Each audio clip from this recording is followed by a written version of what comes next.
Mr. Chilwane, will you please bring in the candidate for today, Judge President Mlambo?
Good morning, Judge President Mlambo.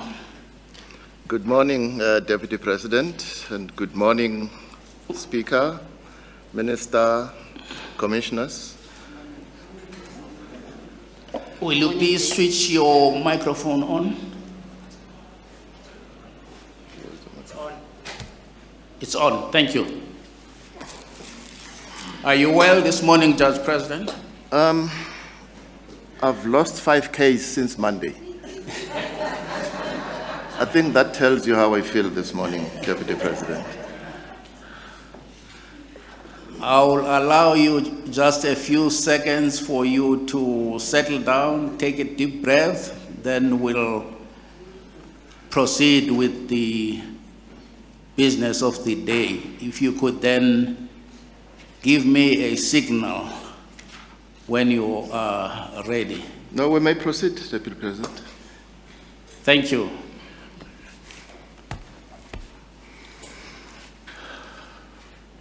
Just for the record, shall we confirm that you know all the members of the commission sitting around this table? I do indeed. And speaking for myself, I've known you for several years. That is true. Our meeting was not a very pleasant one because I was part of a bench that reversed your judgment.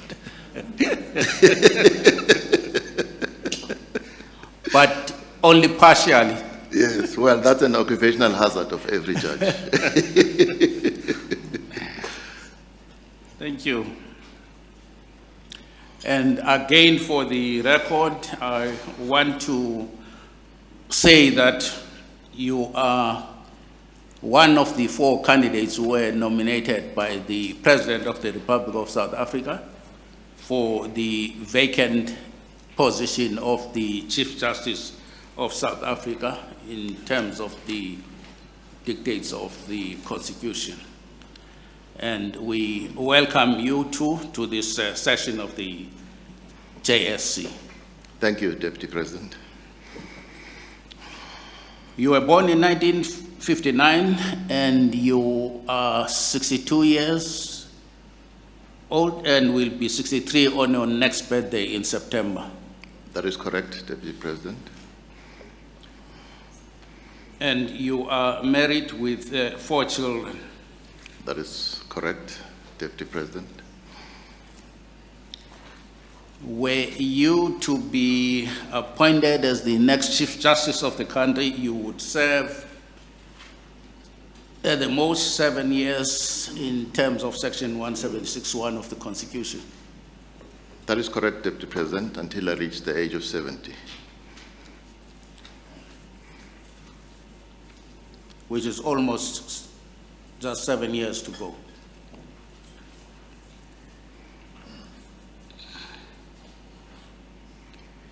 You hold the degrees of BProc and LLB and the University of Forte conferred an honorary doctorate on you.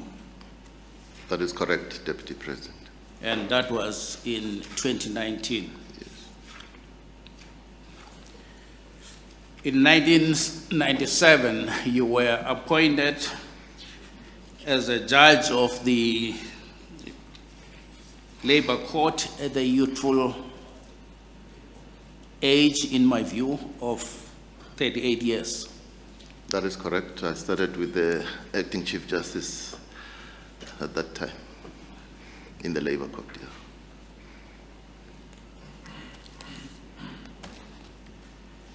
And you are currently the Judge President of the Gauteng Division of the High Court of South Africa. Indeed, Deputy President. And before your elevation to the bench, you were a practicing attorney, and at some point you were a councillor, not a municipal one, Law Society councillor of what was then known the Transvaal Law Society. No, I was not a councillor. I was just a member of the Law Society. Member of the Law Society, Yes. Thank you. And at one time or another, you held membership of various organizations and bodies.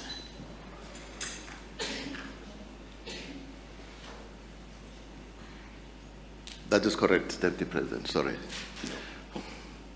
Would you share with the Commission the identity of those organizations or some of them? Well, early in my career, before I started the practice of law, I joined the fellowship program of the Legal Resources Center for a year. I think that was in my early days, but I was a board member of the, I remain a board member of the ILF, International Legal Foundation. It's an international body. I chair CAUSA, the Community Advice Officers Association of South Africa, which is a grassroots legal services platform serving the vulnerable sectors of society. I was a director or board member and then chairperson of Legal Aid South Africa. As chair, I stayed for about 17 years. I was a board member of Africa Legal Aid, or AFLA, which is an NGO based in The Hague, but focusing on continuing legal debates and discussions with African diaspora on international forums. I'm a member of the, well, until last year, I was a member of the Legal Resources Center Trust. I think, yeah, I can mention those, Deputy President. Thank you. In paragraph 18.7 of the questionnaire, you state that you subscribe to the principle that leaders of the judiciary should be accessible to the judges that they lead. Why did you find it necessary to underscore that point? Well, it is my experience as a leader in the judiciary that visible leadership instills confidence in those that are led. And it's been my practice. When I took over in Gauteng in particular, I found that Judge President Mlambo only had chambers in Pretoria. And he did come to Joburg, but on rare occasions. And I discovered that if I had chambers in Johannesburg as well, and I told this to the judges, that I will be visible and in their face, and my door will always be open for them should they need any assistance from me. I found that visible and present leadership goes a long way in instilling confidence in members of the bench. That's the reason I can mention. Do you at all subscribe to the principle that a head of a court is just a leader amongst equal, in effect, equals? Well, he's the first amongst equals. Yeah. Yes. He's a leader, yes. And I think just to underscore the other point that we're discussing earlier, there's some convention that I found when I became head of court that JPs don't go into judges' chambers. Judges go to the JP. I don't subscribe to that. I would surprise judges by simply walking into their chambers and just chatting with them. And most of them, especially in Johannesburg, because they were not used to a visible JP, they would be shocked at seeing me in their chambers, and they would ask, "What are you doing here?" I said, "Well, I've come to check on you." So I just thought, let me mention that. And I guess some would even tell you that you should have picked up the phone and asked them to come to your chambers, and they would immediately run to your chambers. Correct. I mean, it's worse, Deputy President. When I took over those times, 2010, 2012, judges believed in sending written communication in physical form. Because of the engagements I have, sometimes I would be away from my station for some time, and you'd find a couple of letters waiting for me, and I would tell them that, "Guys, I have an email. Just send whatever you want to me by email."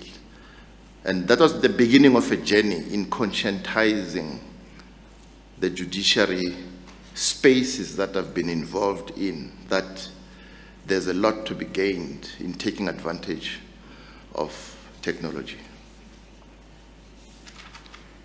Yes, thank you. In paragraph 18.8, you make the point that it is essential that courts and judges should be adequately resourced to enable them to do their work efficiently. That is correct. Should I comment on why I said that, Deputy President? Well, it's self-evident, but what I want to pose to you is, are they, as you are sitting there, would you confidently say that they are adequately resourced? Definitely not. And I can expand if I'm allowed to. Perhaps for the benefit of the members of the commission, I will allow you an opportunity to do so, albeit briefly. Thank you. I'll mention two aspects that I've touched in my vision statement. One is the adequate capacitation of judicial establishments needs to be looked at. The workloads in the courts are continuously increasing. That means judges are continuously carrying bigger and bigger caseloads. I'm taking more from my experience in Gauteng, as well as the labor court. I don't want to leave it behind, because that's actually a very busy court as well. So that's the adequate resourcing from a judicial establishment point of view. The minister will know that he has established a subcommittee chaired by Deputy Chief Justice Moseneke to engage heads of courts as to what the ideal capacitation needs are from an establishment point of view. So that's one aspect I think I can mention. Another aspect is the availability of research capacity for the high courts, as well as for the lower courts. The magistracy leaves a lot to be desired. Gauteng, at any given point in time, has a total complement of some 85 judges. Each division has 6 researchers at its disposal. That's woefully inadequate to assist with the research needs of judges. I'll mention those 2 for the moment, Deputy President. And I would guess one could even add that, especially seen against the backdrop of the workload and the extent of the litigation that goes on in that division. Correct. Correct. We bombarded. There are counsel who sit in this room today who are complicit in that mischief, if I may use that word, of forever bombarding that court with complex and involved special motions, which we have bent over backwards to accommodate. Usually, they request full courts to hear those matters because of the importance they see in them. So yes, that is correct. The Gauteng division, especially Pretoria, is a very busy court. I suppose we can forgive them on the understanding that their clients are only exercising their right of access to courts. Correctly, Deputy President, and always say to them, bring it on. Thank you. In 2005, you were appointed as a judge of appeal at the SCA and left that court in 2010. That is correct, Deputy President. Some would be tempted to say that you left the SCA because you couldn't put up with the challenges facing that court at the time, you know, that have been dominating the news in the recent past, especially before this body. So you didn't have the energy to be an instrument of the change now experienced in that court. Well, I haven't heard that being said to me. I mean, what was said to me was an expression of surprise that one would leave a higher position for a lower position, because the position of Justice of the Supreme Court of Appeal is higher than that of a Judge President. And that's the one I've heard. I've not heard the one about me running away, so to speak. I wasn't running away. Yes, I had my fair share of the challenges that were happening there, and I'm one of those judges in that court, though viewed as junior, who took the fight to the seniors, who were in my space not behaving properly. I have had the benefit of reading your judgments that form part of the bundle that you submitted. But I'm interested in the one judgment at page 40 of book 1 of 1 for those who have hard copies.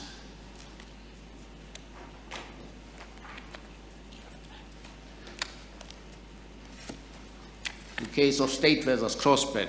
Yours, you wrote a judgment in that matter? The minority judgment, that's correct. Yes, and it was yourself in the minority versus 4 of your colleagues.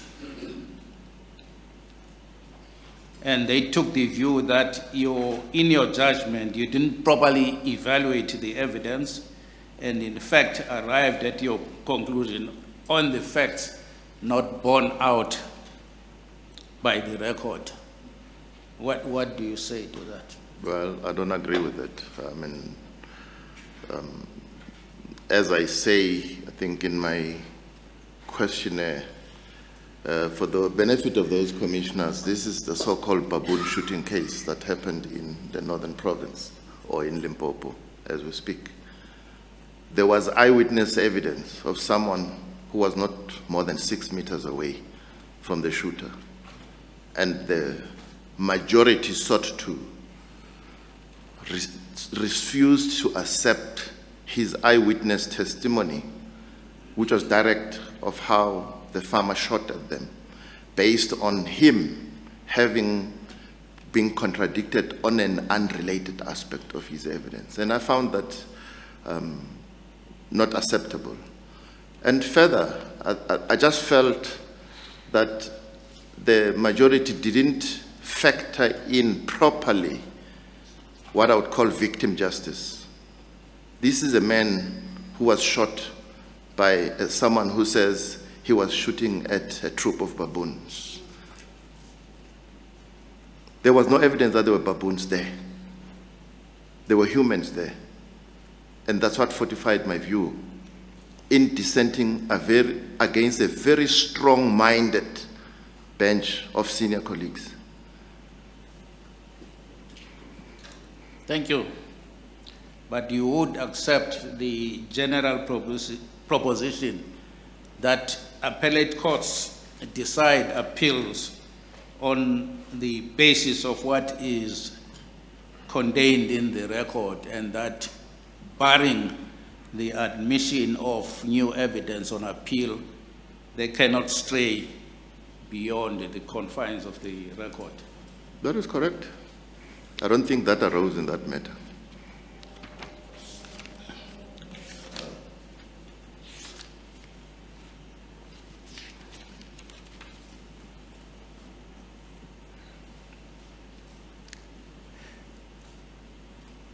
There is a phenomenon which I observed sitting as a judge of appeal in matters that came from the Gauteng division. And it is this: applications for leave to appeal for some reason take too long to be heard. You would have a situation where a judgment is given, say, on the 3rd of October. An application for leave to appeal is filed on the, I beg your pardon, I meant to say 3rd of February. An application for leave to appeal is filed on the 20th of February, and only for the application for leave to appeal to be heard 6-8 months down the line. And to compound issues, a judgment to be rendered a month or so later. Do you think that that situation is, or is it not undesirable? Oh, it is very undesirable. I agree with you, Deputy President.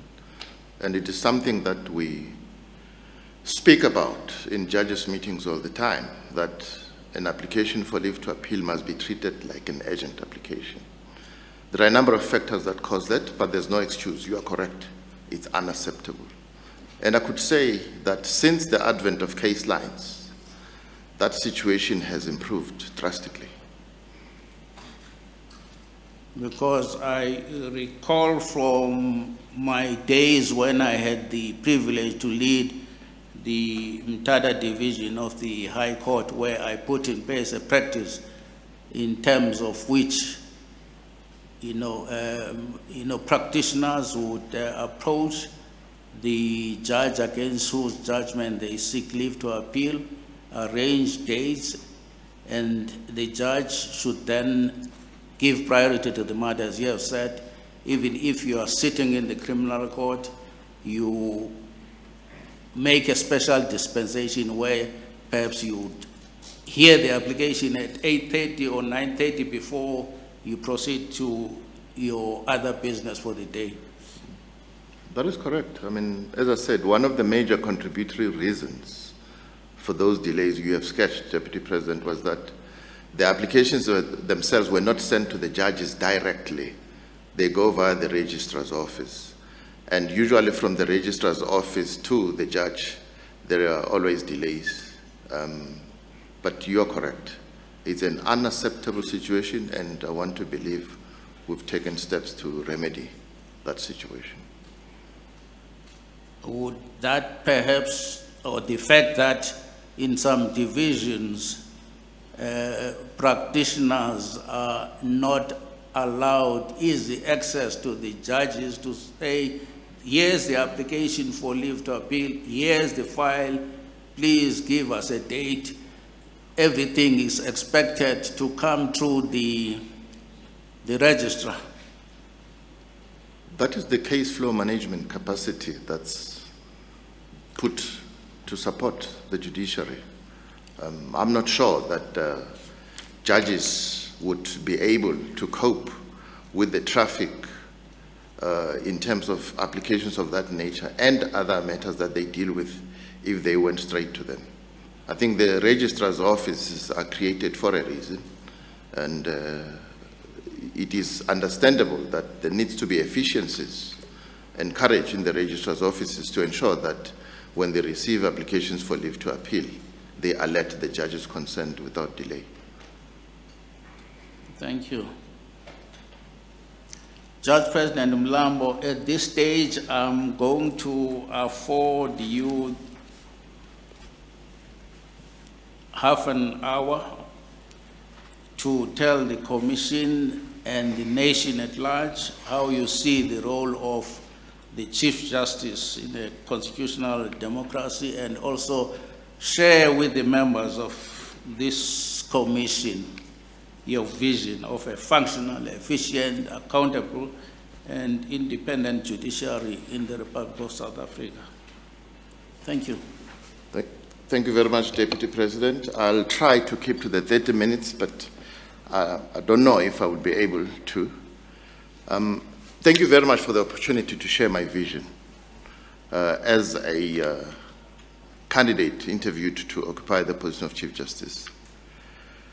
What I did in crafting my vision, members of the Commission, is that I considered what is the proper location of the judiciary in South Africa as a constitutional democracy, as well as the role of the Constitution in that regard, and, importantly, the role of the Chief Justice. I also looked at the current context that's prevailing in South Africa as to the judiciary, what is happening around the judiciary. I did that because it is important if one looks at Chapter 8 of the Constitution, where you find 165, Section 165, which tells us that the judicial authority of the Republic of South Africa is vested in the courts. But importantly, Section 1656, which charts the responsibility of the Chief Justice in terms of the establishment, monitoring norms and standards in the judiciary. So, if I am appointed as Chief Justice, I will ensure that this reality that is sketched by Chapter 8 is put central to our efforts as members of the judiciary. The other aspect that I looked at before crafting my context, my vision, Deputy President, is that I conducted an environmental scan of what is the context the judiciary finds itself in. One of the aspects that stands out is that the South African judiciary is a functional judiciary. It's a judiciary that has lived up to the promise of the Constitution in terms of delivering justice. I'm proud to have been a member of this judiciary for just over 20 years. That's on the positive side, Deputy President. But there are challenges. That environmental scan, just to mention one or two aspects, informed me that there are perceptions around South African society that the Constitution has not delivered and is not achieving its purpose. My scan told me that there's loss of confidence in the judiciary. Loss of confidence as well as in the justice system and the rule of law as sketched by the Constitution. But more worrying, Deputy President, my scan revealed that the judiciary operates in a somewhat toxic environment. Toxic in the sense that the judiciary is attacked on a number of fronts. Its independence and impartiality are always at stake and attacked. And this is the function of a polarized political space. You also have unfounded claims of corruption against members of the judiciary. But more worrying, members of the Commission, is that I can tell you as head of a court, starting in Labour Court and the High Court, that there is corruption growing involving court operations in South Africa. Corruption not by judicial officers, I want to state that upfront, but corruption in terms of the usage and the circulation of fraudulent court orders, which bear all the resemblance of a proper court order, but when you investigate it, you find that no such matter was heard on a particular date. That's an issue that I think requires serious attention because it can erode the legitimacy of the judiciary. We've mentioned increasing caseloads, but I think access to justice, access to courts remains an issue, despite us having got more than 20 years in our constitutional democracy. Those are just a few of the issues I thought let me mention that underscore the vision that I have crafted for the judiciary. And that vision, if I could mention it or express it in a sentence, is my vision is to see and have an efficient and effective judiciary that is independent and able to fulfill its mandate as set out in the Constitution. That's, in a broad note, my vision. But this vision is underscored by pillars. I've come up with 7 pillars that underscore this vision to make sure that it succeeds. The first pillar is an effective and visible leadership, which we have spoken about. Effective leadership, members of the Commission, translates into a leader leading by example. A leader being with the judges, being concerned with their welfare and well-being.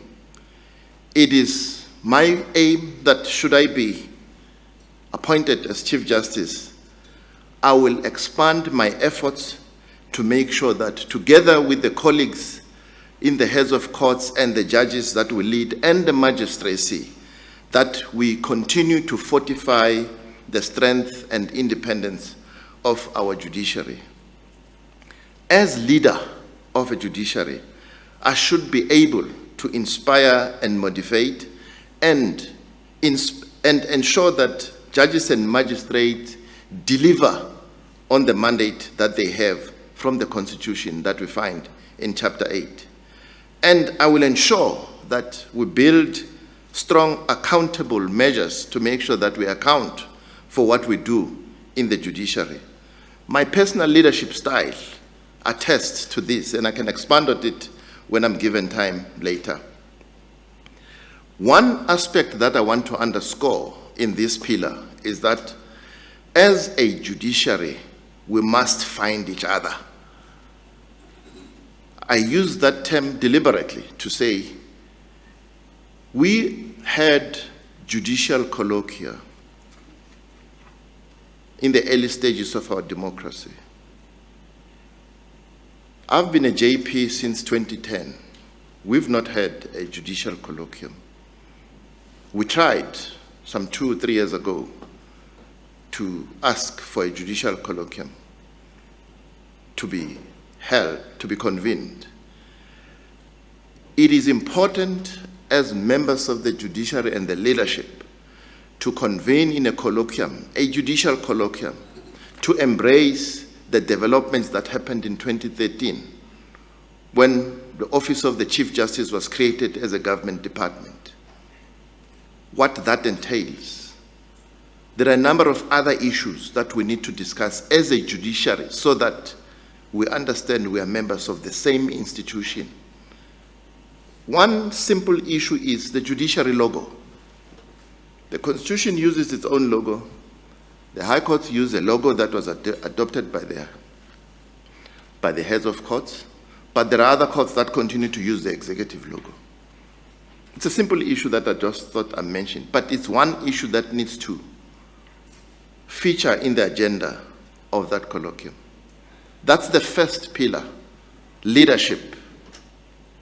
The second pillar, members of the Commission, is to, as head of the judiciary, to assert the rightful place of an independent judiciary as an essential arm of government. No doubt about it. We are the third arm of government. We are essential for this democracy.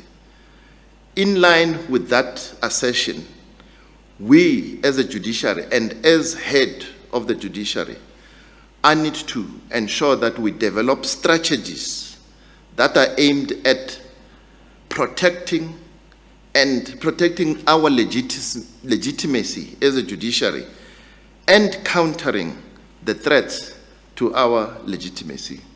As I've said, Section 165 should be our lodestar in this regard. One issue that I think is important in the assertion of the right place of the judiciary as an arm of government is to work towards encouraging the other leaders of government, the leadership of Parliament, the Speaker, and the leader of the executive, the President, and myself, if appointed as leader of the judiciary, to get together and talk about issues of concern or that could improve how things happen in our respective areas, and to express issues of concern that are maybe happening in the other arms of government that affect us as a judiciary. It is important that engagement happens on a regular basis. When I say regular, it could be either annually and sometimes when there are pressing issues to be convened to discuss whatever those pressing issues are. That's my second pillar. My third pillar that informs my vision, members of the Commission, is to go back and retake the discussions regarding the institutional model of judicial governance that was adapted for the South African judiciary. In 2013, when the Office of the Chief Justice was established as a government department, that was phase one of that model that we, as heads of courts, have adopted and accepted and informed the executive as such. There are two other phases that remain outstanding.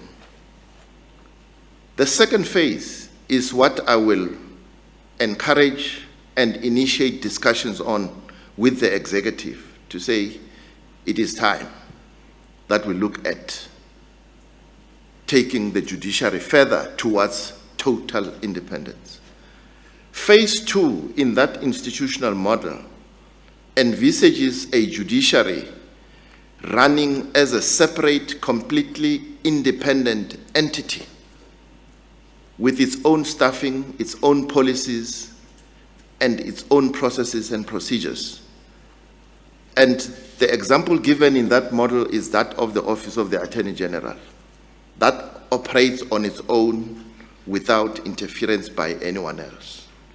That's phase two, and I will expend my efforts at making sure that we discuss and find ways to put that on track, because we are only in phase one. we still have a lot of things that are not happening within the judicial space that are happening elsewhere. And of course, some of them are countenanced in the Constitution.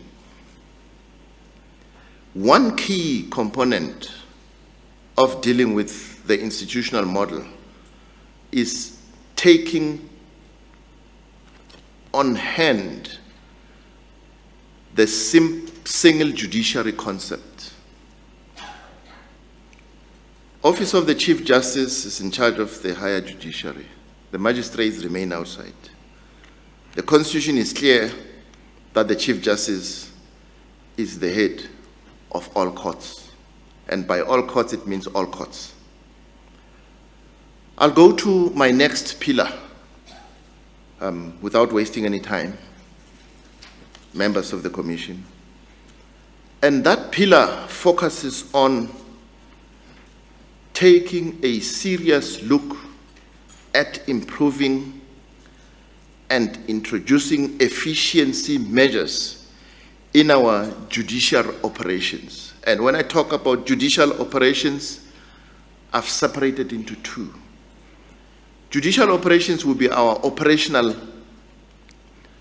workings in terms of the support structures headed by the Secretary General.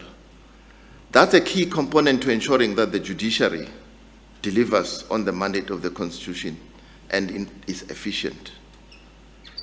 There are a number of issues about that I will deal with, but let me just move on to the second part of this leg of improving judicial operations, and that's guarding and ensuring that there's continued improvement and working towards jurisprudential excellence.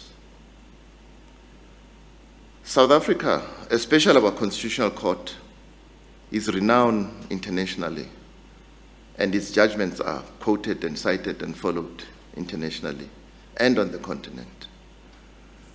We need to make sure that that jurisprudential excellence continues. But a key factor in that is to ensure that our jurisprudential developments factor in our socio-economic realities.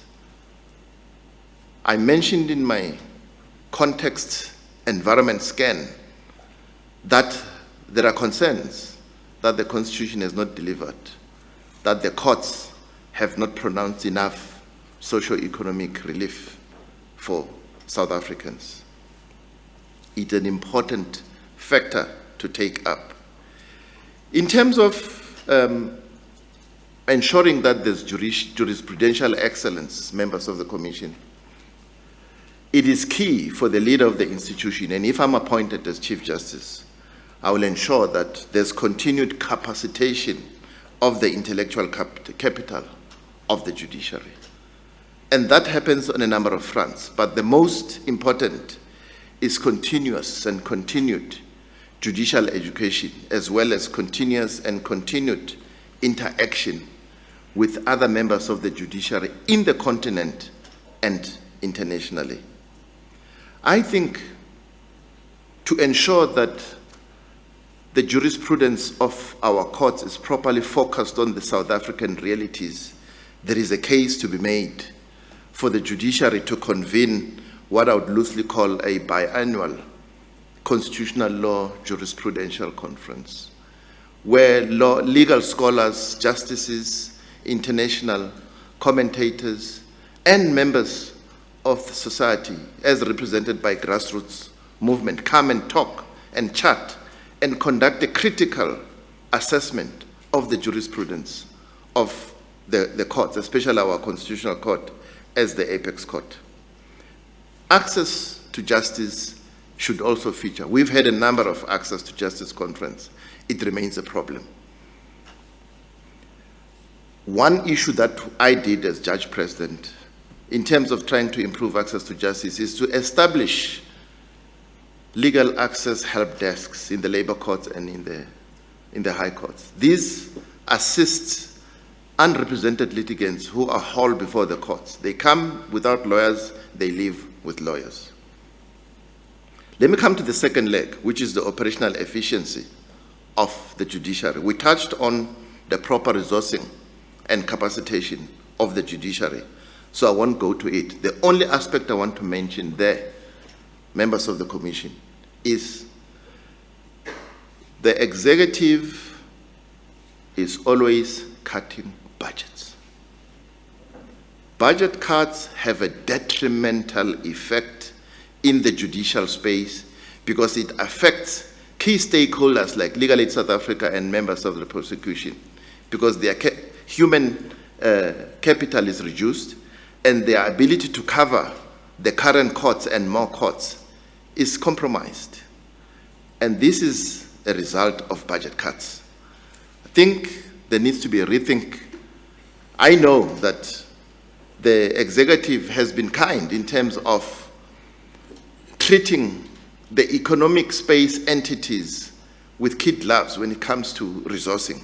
But I think it's high time they also factored in the judiciary and the justice sector at large, because we play a critical role in terms of our constitution. The issue of capacitation we've dealt with, but I think, members of the commission, as part of this leg, it is important that as head of the court and as Chief Justice, I look at particular functions and challenges regarding the operational efficiencies that we find in the justice system. The workings of the Constitutional Court, the workings, especially the complaint about the Constitutional Court taking time in terms of delivering its judgments. I think that needs to be looked at. It needs to be addressed. I'll come back to it.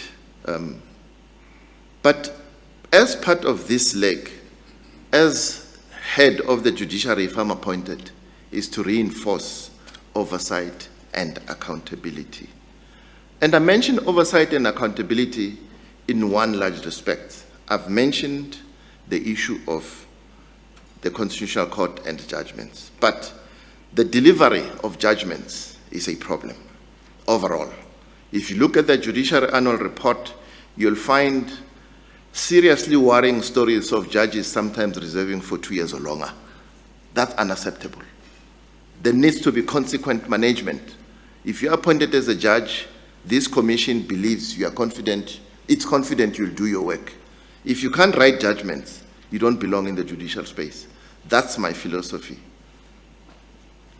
One other aspect in terms one, I will expand my efforts from a good governance and oversight point of view, is the issue of processing of judicial complaints. Judicial complaints have on occasion taken far too long to be processed. And this has led to the perception that we are hard on litigants and treat ourselves with kid gloves. That needs to be addressed. And one other aspect is to relook the capacitation of the JSC Secretariat. Is it properly resourced? Is it properly able to follow up on all complaints it handles? But more, to look at the judges who serve in the Judicial Conduct Committee. That committee of the JSC uses almost exclusively judges in active service. These are judges who have their own loads in their own courts. They don't have any special dispensation that gives them time to attend to JCC work. I think we need to look at that. In terms of accountability, I want to say, as Chief Justice, I'll focus my efforts on looking at the workings of the justice system in particular. And I want to focus on 3 issues here, still part of this leg. One of those issues is there are worrying levels of part-head matters involving awaiting trial detainees that take just too long to be finalized. These are people who've not been found guilty, but they languish in jail, sometimes more than 5 years, 6 years, 7 years. It is unacceptable in a constitutional democracy to have matters taking that long of people who are presumed innocent. That problem results largely in the regional courts. And I think as head of the judiciary, if I am appointed, it is an aspect that I will ensure I take on board and address. The issue of the Land Claims Court. The Land Claims Court is a constitutional court, a post-constitutional democracy court. But For many years, that court has operated with acting judges. And it is a court that does its operations more outside in terms of interacting with communities, especially. It takes a long time for a land claims court matter to be finalized. And it's no fault of the judges and the acting judge president of that court. It is the resourcing. That court needs more judges. So I applaud the recent effort of appointing judges, permanent judges to that court. It will go a long way towards addressing that. One last issue on this leg that I want to mention is our ineffective maintenance court system in South Africa. You talk to anyone, you listen to radio stations, you read horror stories about how single mothers in particular are unable to get maintenance courts to come to their assistance in bringing up their children. It's a big problem that I will, as head of court, look at. There are issues about infrastructure maintenance. The Palm Ridge Court is falling apart. It's a new court. The Polokwane Court, High Court, that is the Limpopo High Court, is falling apart. It's a new court. Same goes for the Mpumalanga High Court. They are falling apart, yet they are new courts, because there are no maintenance contracts. Why should that situation persist? As head of court, I will ensure that when I engage the other arms of government, especially the executive, that they take this one up. The Soweto Court, or Potria Court, magistrates are working on top of each other because there's just no space there. It's an aspect that needs to be attended to without delay. The issue is about finding land. It's a to-in and fro-in between the City Council, the Department of Public Works, and it's just going nowhere.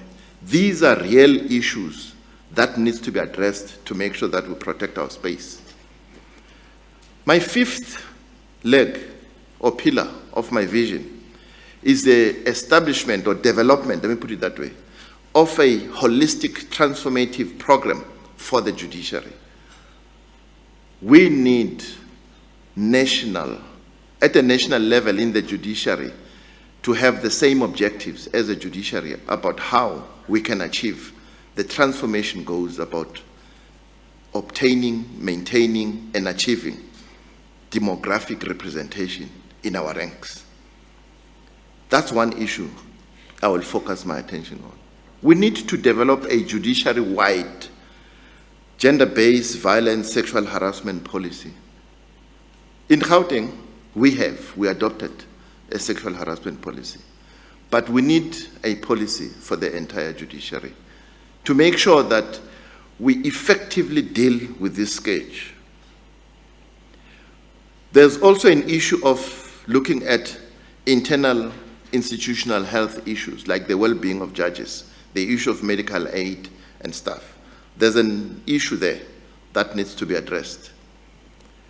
The sixth and second last pillar is to develop functional communication and engagement strategies as an institution. We have a policy in the judiciary, and I have no reason to doubt its efficacy. All that requires is that we, as heads of courts in particular, need to make sure that we apply our communications policy. I chair the Judicial Communications Committee of the judiciary. That's why I am the editor of the judiciary newsletter. But it is critical that we have a properly placed communications platform that enables us to be timeously responsive to attacks that come against us. And that policy sets out all the functionaries of there, with the anchor position being that of a spokesperson, a judiciary spokesperson. So we can talk further about the other legs of that judicial policy. But I think it is important that we are able to communicate effectively our messages, our judgments, and to dispel whatever perceptions are there in terms of what we do as a judiciary, to make sure that South African society is informed about what we're doing. I think this is where the importance of a structured engagement with the arms of state comes in. Because sometimes issues erupt in the public domain that affect us. And it is important that when we come together as leadership of the three arms, we are able to deal with these issues. But there's an important other aspect about that gathering. Chief Justice Mogoeng established the PECs and NEEC. The NEEC, which is the National Efficiency Enhancement Committee, it brings together national leadership of key government departments and judiciary stakeholders, as well as leadership in the judiciary. It is at that forum that implementation failures down are escalated to make sure that the NEC looks at the national leadership that's there and identifies which departments are not delivering and why they're not delivering, and put them on terms to do what they're supposed to be doing. I mentioned the issue of maintenance contracts. It is unconscionable that government would spend so much money in building new court infrastructure and also say it deteriorating. So implementation failures that can be resolved at the NEE level can be adequately dealt with in the meeting of the leadership of the three arms of government. My last leg of my vision, members of the Commission, involves embracing and continuing to embrace innovation and court modernization. And a sub-part of that is ensuring that we are administratively efficient as a judiciary. We have all seen that properly taken advantage of, technology can go a long way in enabling us to be an efficient judiciary. And I thank Chief Justice Mogoeng for conscientizing all of us as heads of courts that we need to take on board modernization. I mentioned case lines. Case lines is the buzzword in Gauteng. Unfortunately, it has not been cascaded to the other divisions, and it's through no fault on my part in particular. It's something that can be discussed, but as I sit here, I'm acting the Constitutional Court. The first thing I did was to ask permission from the acting Chief Justice that he allows me to use case lines.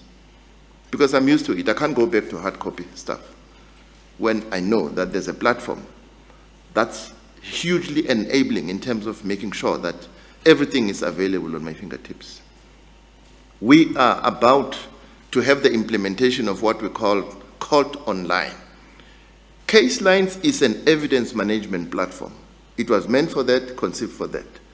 But because Court Online, which is the CRM Dynamics platform under Microsoft, has been long in coming along, it's taken a long time, but it's imminent now to be implemented. That's the e-filing system that will deal with the proper e-filing of pleadings that will then be embedded onto the Case Lines platform. So these two programs are the reality for the South African judiciary as we go on. And I will ensure, if I'm appointed, that I continue to champion the usage and the embracement of IT. One key and very critical element in terms of ensuring that members of the judiciary and the legal profession embrace technology is what is called a change management tactic, is to have a champion. As Chief Justice, if I'm appointed, I undertake to ensure that I champion modernization in the judiciary, not only championing it by talking, but by using it. It is very important, because when judges see other judges doing it, that's how we introduce case lines. We started with 5 judges. It increased until it was accepted by all judges that this is the way to go. One other aspect, which is the last aspect on this leg, members of the Commission, and I'm sorry I've taken long, is the judiciary is the custodian of old court records. When we had a presentation from an official of the Department of Justice some 5 years ago, he told us that what the Department of Justice was in custody of in terms of all court records from the judiciary was files and court records that could fill 5 rugby stadiums. Some people were laughing at the Gauteng High Court when there was rains and there was flooding in the courts and a lot of files were flooded. We don't need to experience that heartache. We need to digitize those court files. Once you digitize them, they are available on your fingerprints, and you don't need any physical space that you pay money for to maintain. When we visited Brazil, myself and Chief Justice Mogoeng and President Maya, I took it upon myself to go and explore how they digitized their records. It took them a full 2 years. And what they did, they approached entities that were responsible for taking care of the interests of persons with disabilities. And they used them largely to digitize the entire Brazilian judiciary. So, members of the Commission, modernization is the way to go. You can call me a judicial technocrat if you want to, but I am as much a technocrat and administrator as I am a judge. I have sat in a number of cases, and I think I bring enough energy to make sure that these pillars of my vision go a long way into asserting the judiciary in its rightful place. I will stop there. Thank you very much. Thank you, Judge President Mlambo. At this stage, I'll call upon any of the members of the Commission who would like to put questions to you to indicate to me. I'll record their names and thereafter give them an opportunity to ask whatever questions they might have, and in the order in which an interest has been indicated to me. Today, I want to give preference to our fellow commissioners who are with us virtually, if they would like to avail themselves of that opportunity. And that will be Commissioner Breitenbach and Commissioner Barnard. Thank you very much, Deputy President. Mr. Barnard had his hand up before me, so I'll defer to him. I'll go second. Thank you. Thank you.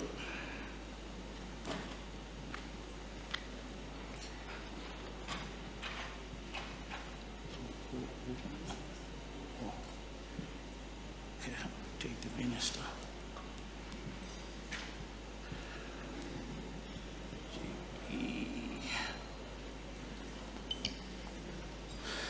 Oh, by the way, I have to begin.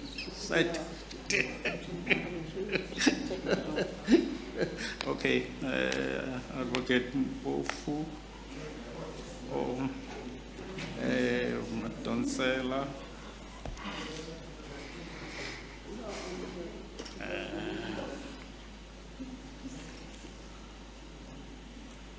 Advocate Kane, Commissioner Tsepe, Commissioner Matolo Zepu, Commissioner Matolo Zepu, you will be number 8 today, not 17. Commissioner Shamu, okay, thank you.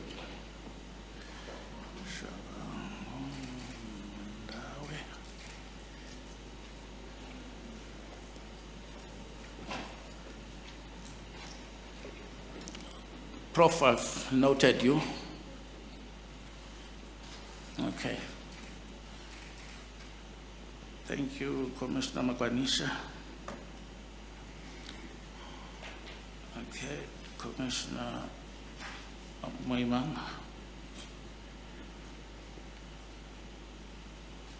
Commissioner Klaba, I've got you.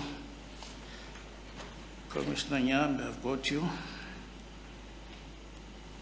Oh, Madam Speaker, Commissioner Mapisa Makula.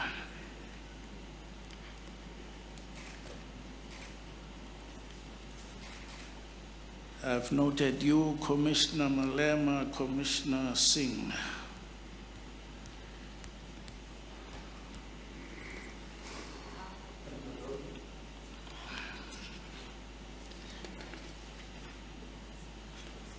Commissioner Dodovu and Commissioner Nkesi.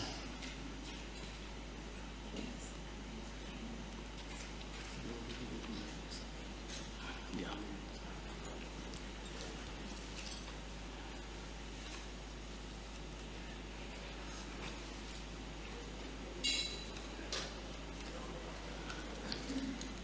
Okay, before I allow Commissioner Breitenbach, I just want to make one housekeeping announcement. There will be load shedding again today at 2 o'clock. So we will adjourn for lunch at 10 to 2. And then resume at 10 to 3. And we'll take a short adjournment again at 4 o'clock and resume at 4:30.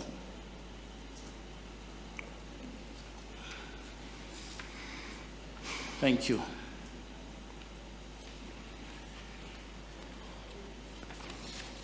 Commissioner Breitenbach. Thank you, Deputy President. Good morning to everybody, and good morning to Judge President Mlambo. Good morning, Commissioner. I hope you're well. Under the circumstances, I'm trying. My first question, Judge President Mlambo, surrounds the Legal Aid Board of South Africa. So you were involved with that for over a decade, well over a decade, and you, when you took it over, it was really just, I hesitate to use the words dysfunctional, but it did not function well. It was not highly regarded. It struggled to attract staff of any description, let alone staff of good quality. And the work it produced was generally quite sharply criticized by the courts. And when you left it, as running as a well-oiled machine, an employer of choice, attracting skilled practitioners, producing work of high quality, on time. The change around was quite remarkable. So my question is,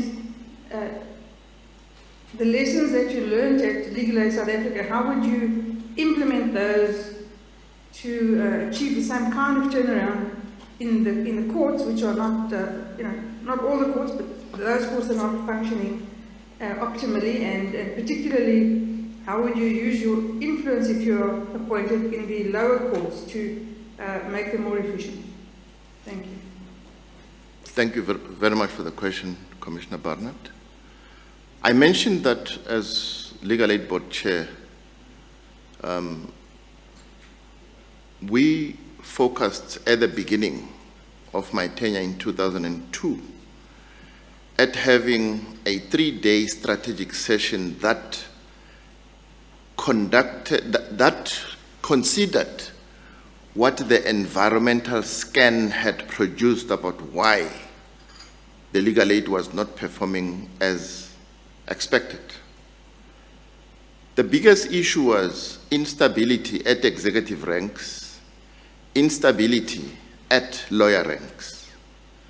Now, instability at lawyer ranks was because all the lawyers who were employed by Legal Aid South Africa at the time were on fixed-term contracts. And towards the end of their contracts, they got jittery feet. And when they left, that destabilized court rolls. And we had to take a decisive policy decision that those contracts are going to no longer be fixed term, but be permanent. But coupled with tough performance management policies to make sure that people don't relax because they are permanent. We also ensured that we stabilize the instability at executive ranks, that is the leadership at operations. And the team that started that journey saw the journey through, because we wanted buy-in to the policy of what the Constitution expects the legal aid service offering to provide in terms of quality and timeless assistance to people who needed assistance. So we also looked at the issue of resourcing, right? You look at the courts that you've got to service as an entity, and you make a judgment call as to how many lawyers you need to service each particular court. And you have to make sure that those lawyers are properly resourced, right? The problems of the past were that lawyers were carrying unrealistic caseloads.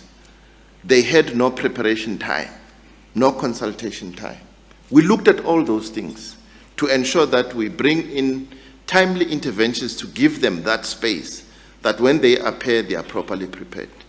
So that's at the top. That's what we did. But in terms of your second question, Commissioner Breitenbach, about the lower courts, I think a serious discussion needs to happen about the system that's followed, especially in the regional courts, criminal courts. The high courts use what we call a running roll system, where when you start a case, you must finish it. In the regional courts, you'll find on the roll of each magistrate on a daily basis, it's got 5 matters, they're all part-head. You'll hear 2 witnesses in one case, postpone it for another month or 2 months, hear another one, do the same thing. And that's what adds to these matters not being finalized timeously. I think we need to consider seriously, as the leadership of the judiciary, strong case management initiatives at that level, as well as looking at the system the systems that are used by those courts in terms of ensuring that when they start cases, they run them and finalize them. So let me stop there. I hope I've answered your question partially, or if not fully. Thank you, JP. You've answered my question fully. Thank you very much.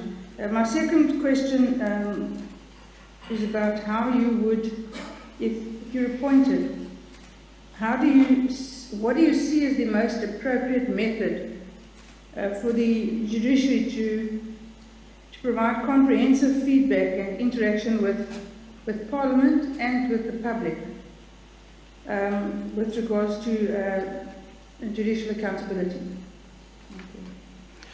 Well, I mean, there was a reason why Chief Justice Mogoeng, with the agreement of the heads of courts, adopted the Judiciary Day, Judiciary Annual Day initiative, because we use that day annually to account to the South African public about judicial operations in terms of judicial functions. Because I'm not aware that we have an obligation to account to Parliament as a judiciary for judicial functions.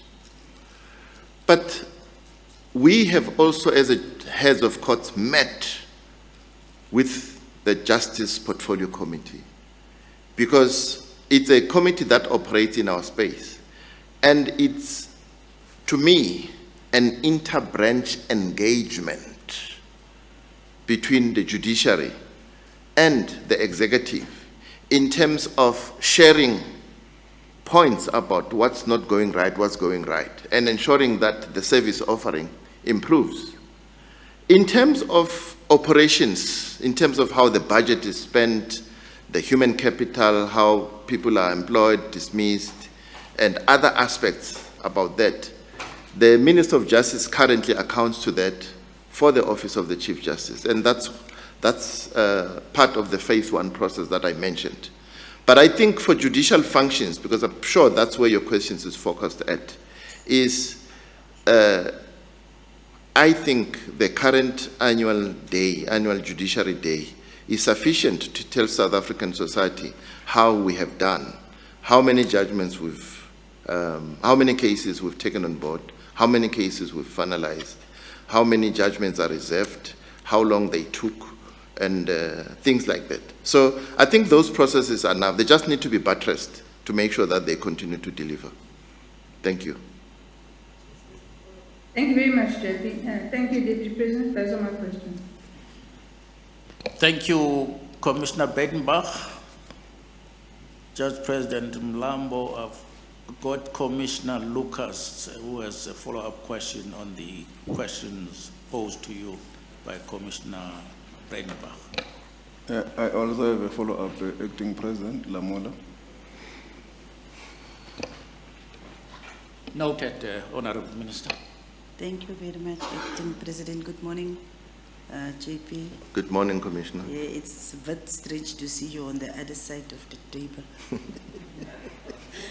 But no, you were speaking about the annual judicial day as like a kind of a feedback to South Africans.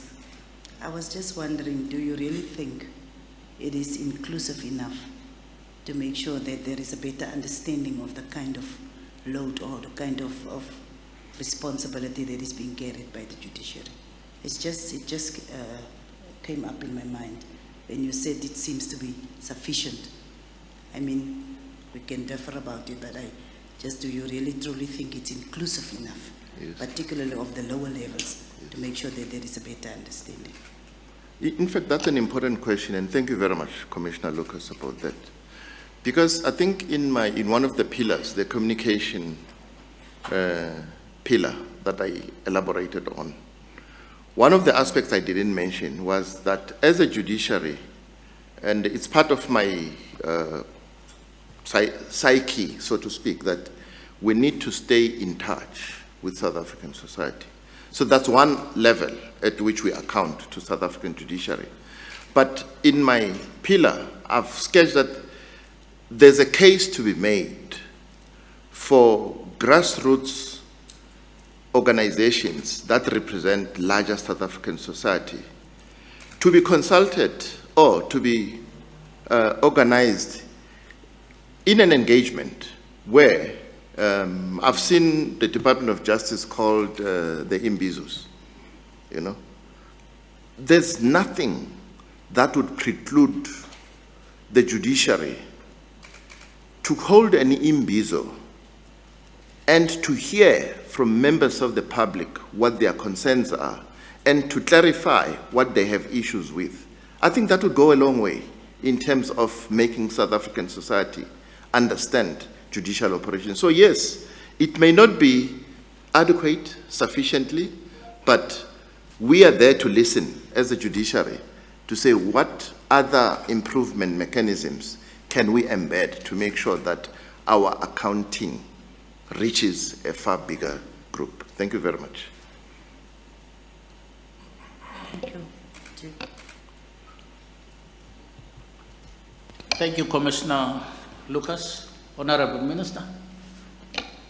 Thank you very much, Acting Judge President and JP Mlambo. Good morning. When you spoke about 7 pillars, I thought you would say 7 cardinal pillars. No, but I think you deliberately said 7 pillars. My question relates to the first one on the legal aid that Commissioner Bedenbach has asked you about. I've seen that within the justice family, legal aid is also one of the most techno-savvy or digital kind of use of platforms. did you play any role there when you were with the legal aid to transform them or to help them transform in the use of these digital platforms? I've heard you speaking, when you were speaking on you only spoke about your role on case line and in Gauteng. Did you play any role in the legal aid in that regard? Oh yes, Minister, thanks for the question. We, in our strategic planning session, was to specially find funds in our budget to initiate a process, a product called ad infinitum, AI. That was a technological initiative that would help legal aid in terms of tracking from the time a file is opened and up to its finalization. Because you'll remember one of the complaints was that legal aid is taking too long in terms of finalizing cases. So AI was meant to deal with the operations of on the legal side of things, as well as help with management information. Because it is important to draw reports from technological products that inform you which other improvements you can make. Yes, I was involved because I was chairing the board when this whole issue was decided, and we decided as a board that it was an important strategic direction to adopt to make sure that Legal Aid South Africa is technologically enabled to make sure that it does its work much more efficiently. Yes, I was involved. Thank you for that question, Minister. In fact, that's where, those days, I'm sorry to say this, 2002, 2003, 2004, I was in the High Court and transiting to the SCA. The Justice email platform was notoriously unstable. For me to make sure I continue doing my work, I used the Legal Aid platform.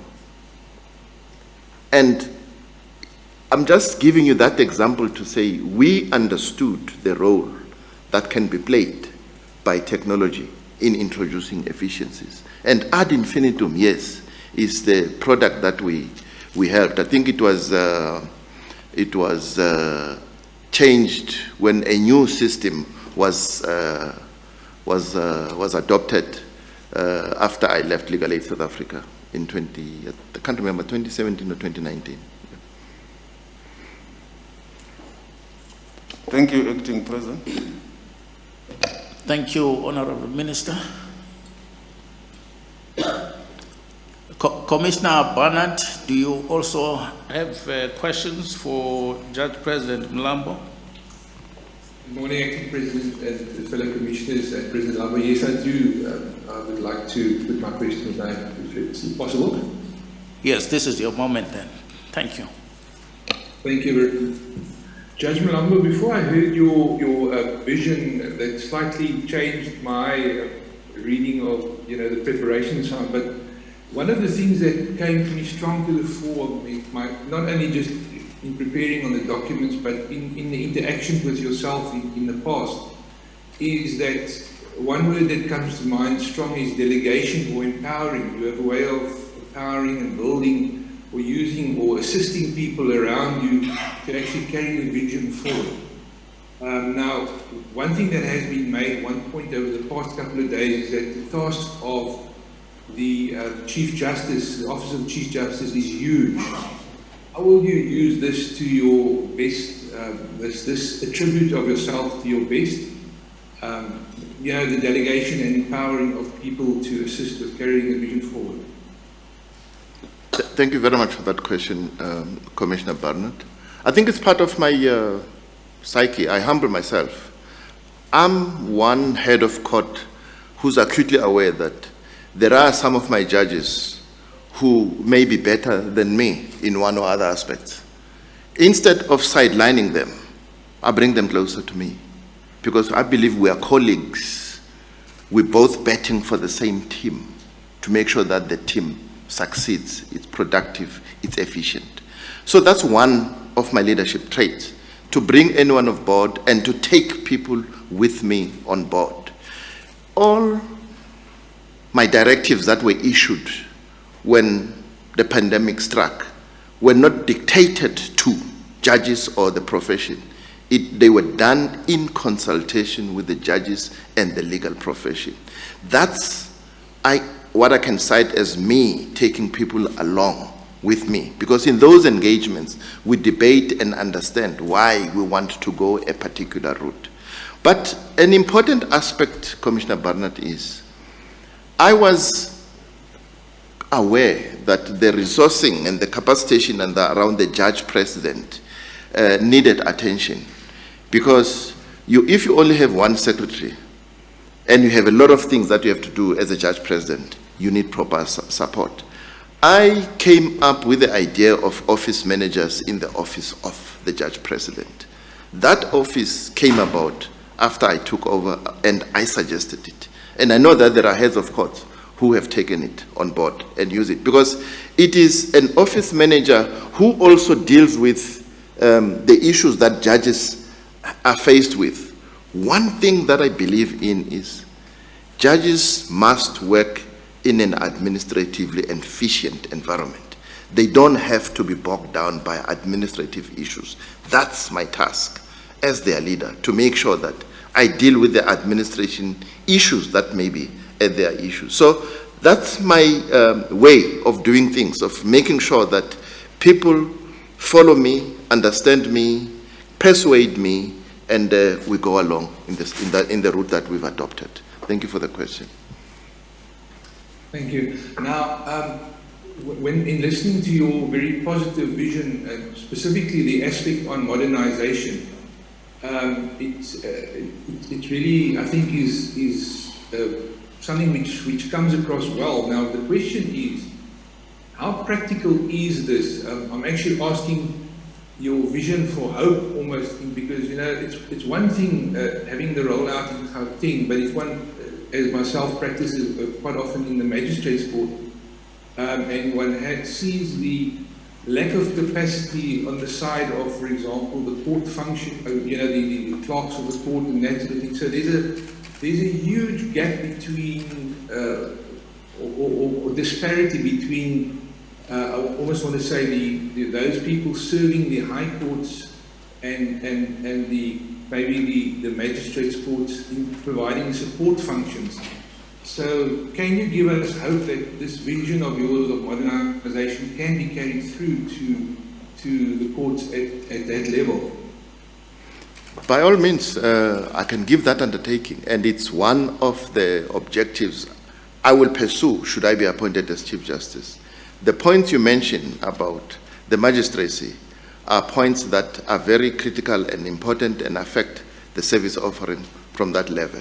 Had it been for me, I would have ensured that case lines is also, as it is currently operational in Gauteng, it also is operationalized in the magistrates court. I mean, as we speak, the issue of dealing with criminal trial records that are on appeal in the High Court, those records are available electronically in the magistrates courts. But because of the thinking, the static thinking that's there, these are downloaded and printed and then sent to the High Court in hard format. That's not adequate. What should be happening is, and I requested the regional head here to say, the court clerks must be trained on how to upload those records onto case lines. And voila, you have it in front of you if you're sitting in an appeal.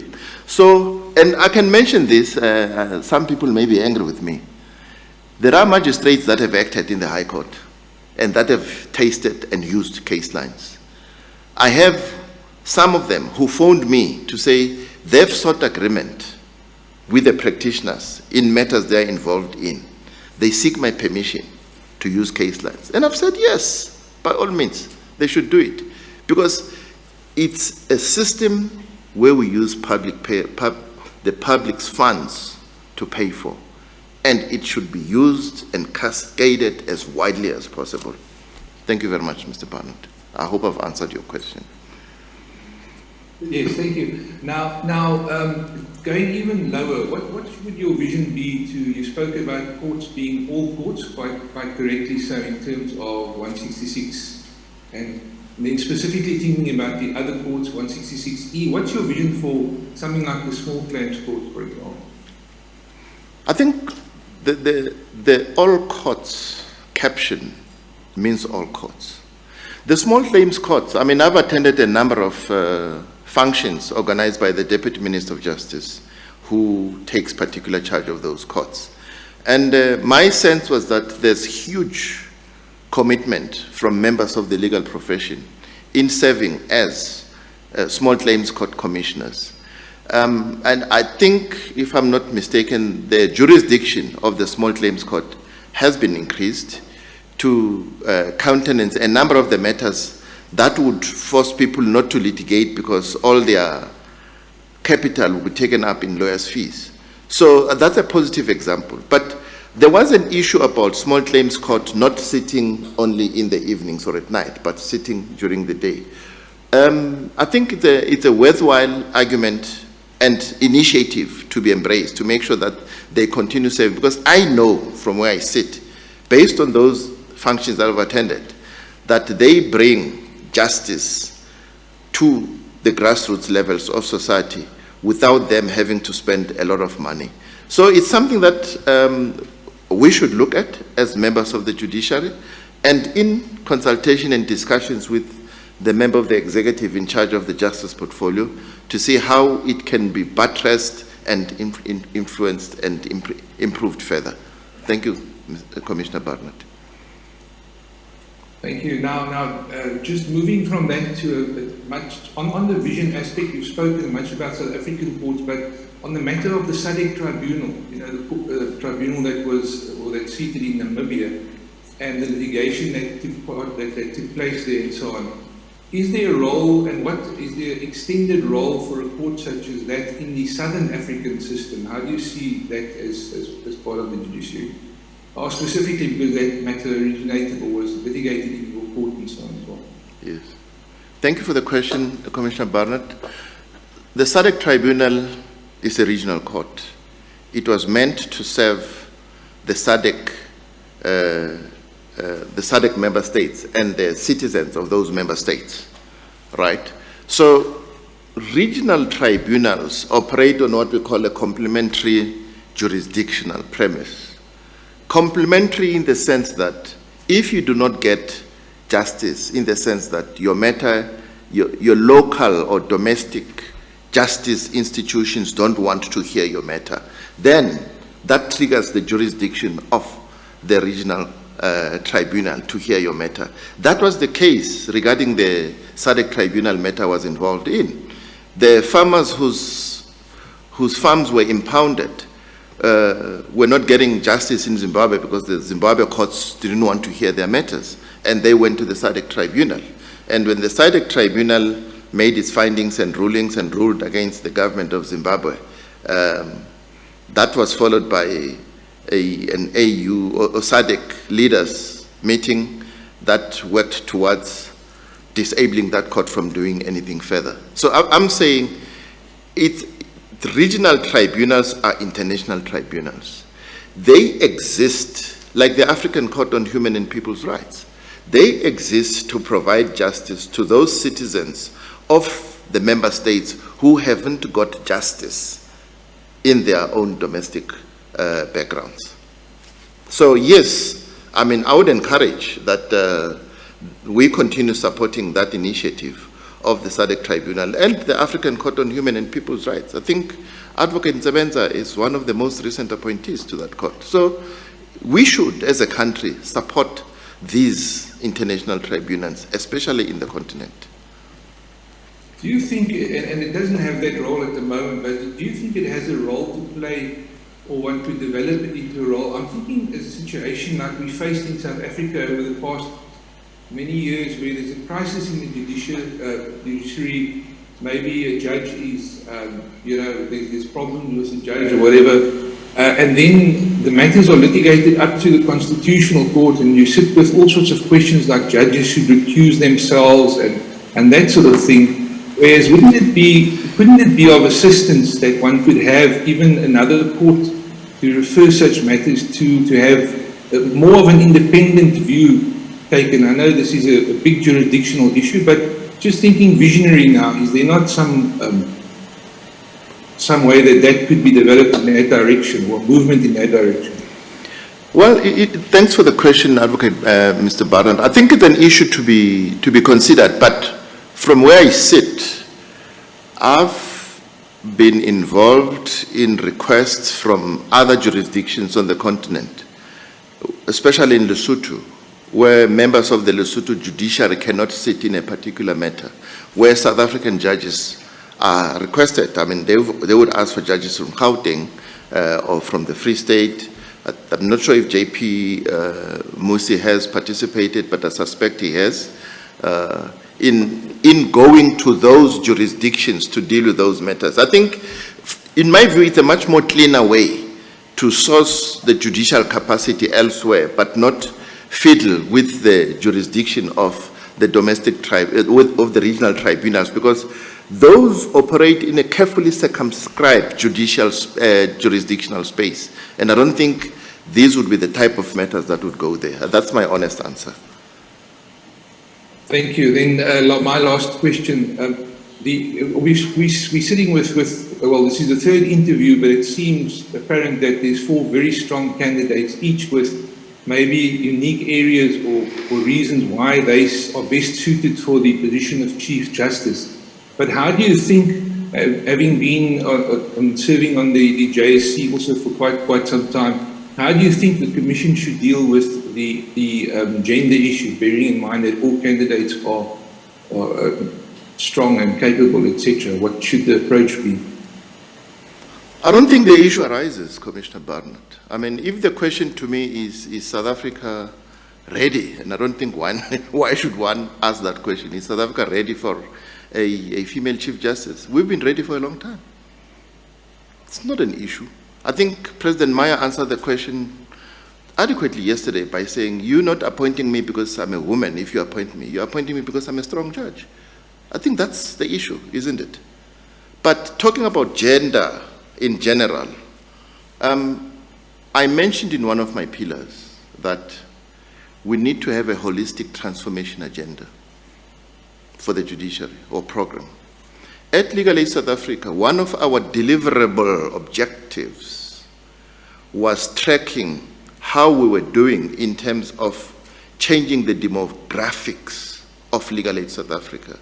I'm proud that I was able to ensure that we appoint a female CEO and we appoint women in key aspects of the executive management of Legal Aid South Africa. The CFO was a woman. The head of IT was a woman. The head of the audit committee of the board was a woman. So I think I'm alive to these transformative ideals. And as Chief Justice, if I'm appointed, I'll ensure we have a transformative agenda that looks at gender transformation of the bench, and that has realistic objectives from a timeline point of view, to say by this time, this is what should have happened. Because as judge presidents, I've discovered that one can productively use available vacant judge positions in terms of bringing on women candidates to come and act. One of the members of the commission here heads an organization that had an undertaking, an understanding with me that at any given point in time, when I appoint acting judges, I must make sure that 4 of those women acting judges come from women and from that organization. And I want to believe I've lived up to that. My statistics at how I've done in that regard speak volumes. When I took over Gauteng, there were 49 male judges and 15 female judges. Today, we have 41 male judges and 38 female judges. I want to believe I've done my bit to advance gender transformation in the Gauteng bench. So yes, I will continue my efforts to make sure that, but I think a holistic program that has timelines is the way to go. Thank you, JP. Thank you, Acting President, also for starting online today. We appreciate it. Thank you, Commissioner Barnett. Members of the Commission, I propose to give the Honourable Minister an opportunity to put his questions, after which we'll take the short adjournment, which in fact we should have taken about 15 minutes ago. I hope you'll bear with me. Thank you. Honourable Minister. Thank you very much, Acting President, and I have already greeted you, Judge President. Indeed, Minister. My question relates to the issues you raised in your vision on the court administration model and the office of the Chief Justice. What is your envisaged end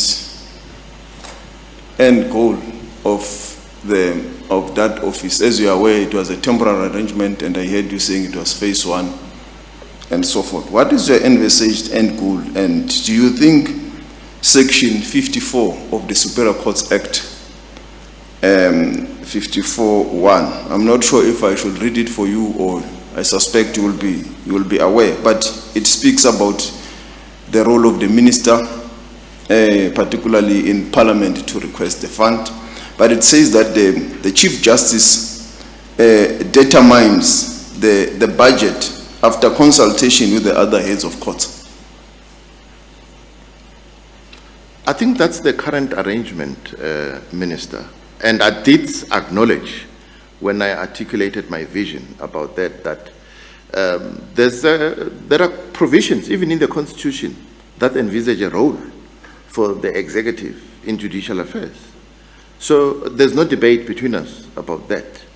But the model that I articulated, that we as heads of court looked at, is a model that envisages a journey to total judicial independence.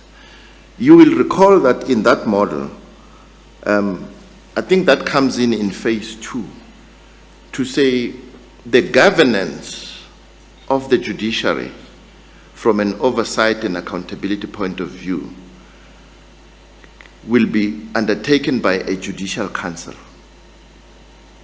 A judicial council that involves the judiciary, it involves the executive, it involves the legal profession, involves members of society, it involves traditional leadership. So that's phase 2. I'm saying there's no reason why we as a judiciary should not engage with the executive to say, this is the model that we in the South African judiciary think it's the way to go. Let's talk about it. Because it's a platform where we'll exchange ideas and debate, right? If we are wrong, I'm sure the executive will be there to say you can't go this route for the following reasons. So yes, Minister, you're correct. Section 54, as you say, has a role for the executive in judicial affairs. Just as the role it is there for the appointment of judges and acting judges. It's a role that the executive plays. It's countenanced in the Constitution. So you say to me, what do I envisage? What will I do as Chief Justice? I've looked at this as work in progress. We gave the report to Minister Hadebe when he was the minister, and we say, this is what we think we need as a South African judiciary. Let's talk about it. That engagement is long overdue. That's what I was saying. And as Chief Justice, I'll ensure that that engagement starts and continues. Yeah, no, thank you. I think the executive will also be ready soon to engage at that level. The response is being processed through cabinet to respond to that input. So hopefully we will engage soon. What is your view? I want to ask you with regards to the Section 29 of the Superior Courts Act. For sure you were watching yesterday. No. Oh, you did not. Okay. What is your view on the operationalization of Section 29 of the Superior Courts Act? Would the minister just tell me what the section reads? I don't have the act with me. The Rule 29 is the Chief Justice, after consultation with the minister, makes rules relating to the manner in which the Constitutional Court may be engaged in any matter, including the matters referred to in Section 172 of the Constitution, and all matters relating to the proceedings and before the court. You will be aware that we could not be able to operationalize this section because of the concerns that were still raised by the heads of courts through the former Chief Justice. Yeah. Minister, this is one of the issues that need to be resolved, because at the heart of this problem is the rule-making prerogative that's involved there. And that's the prerogative of Parliament, isn't it? So my view as Chief Justice, let's engage, but I don't think we can completely oust the role of the executive in that, as long as it happens in consultation with us as the judiciary. I mean, that also deals with the issue regarding the rules board. I mean, the complaint has been the rules board sits in the executive, but it makes rules for the judiciary. The issue is consult us. Let's tell you what we think will work best. And then you can take it forward and then promulgate the rules. That would be my approach, simply put. What do you think are the lessons you have learned when you played a role in the establishment of the Mpumalanga Division and the Limpopo one, in terms of access to justice, including your role as the chairperson of the Legal Aid South Africa, which is responsible mostly for access for the indigent people of the country? I mean, from an umbrella position, if I may use that, it pained me that when I took over as JP of Gauteng, people in Limpopo came to Pretoria for their cases. And some people around Thohoyandou, because the Thohoyandou High Court only had jurisdiction for a very small area. Everything around that, everyone around that court had to come to Pretoria. With Mpumalanga, it was even worse because there was nothing. That's at the core of access to justice, Minister.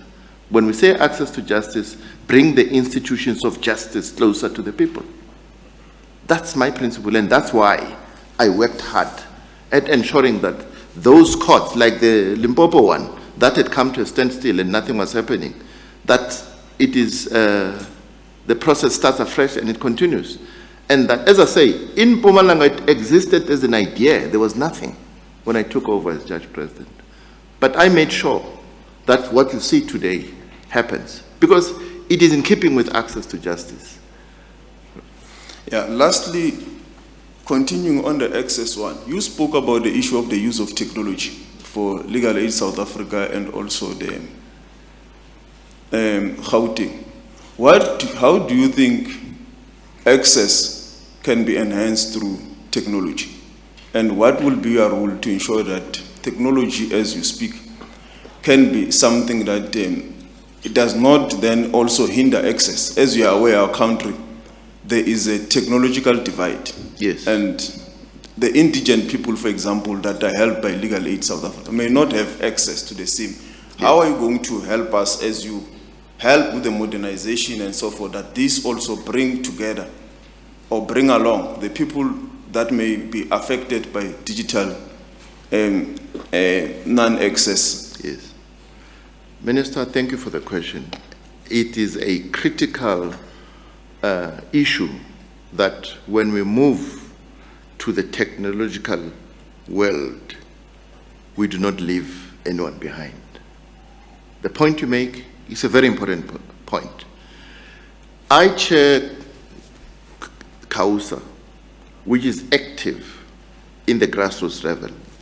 We have advisor offices deep in communities, and communities know they can access legal assistance from these offices. When COVID struck, we sourced funds to provide data to our advisor offices, because data is the big issue when it comes to access to anything. We source funds for data and for laptops and tablets for our offices, but for them to also spread the message that they could assist members who come in terms of lodging whatever claims they wanted to lodge. So you are correct, Minister, that we need to be careful that as we move to the technological world, we don't leave anyone behind. In the high courts, I was alive to that reality. That's why I said any person who comes to the court and the matter is being run virtually and on case lines, we've got help desks that are established in both courts to make sure that members of the public are assisted to participate in proceedings that involve them.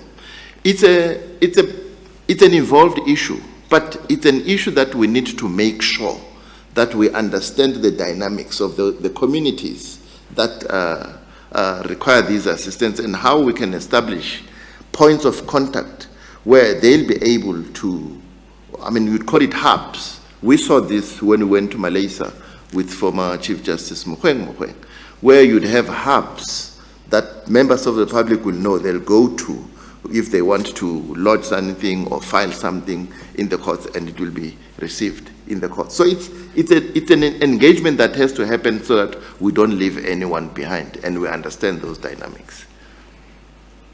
Judge President, with your indulgence, I have one last question I forgot. Please fire ahead, the Honorable Minister. Yeah, Legal Aid South Africa will soon be handling land matters. And I know you have dealt with the Legal Aid South Africa introducing many aspects of the law. What could be the lessons we can learn from that experience of introducing, and what should be your guidance to the state and to the courts, the Land Claims Court, as it will also be dealing with practitioners from Legal Aid South Africa now handling some of the land matters? Yeah. Well, Minister, you would know that when I was still chairperson of Legal Aid South Africa, I began championing this cause that the model that the executive had of handling land claims court matters was seriously expensive at the time. And in discussions at portfolio committee meetings, we were able to demonstrate to them how, given the money, because it comes with money, you need new lawyers. You can't add the land claims court work on the current workloads of the people who are there. You need funds. And you need funds to employ legal practitioners that understand that area of the law. Because the dynamic as we speak in the land claims court scenario is that the landowners have got deep pockets. They are represented by well-oiled legal teams, but come to the communities. It's a problem.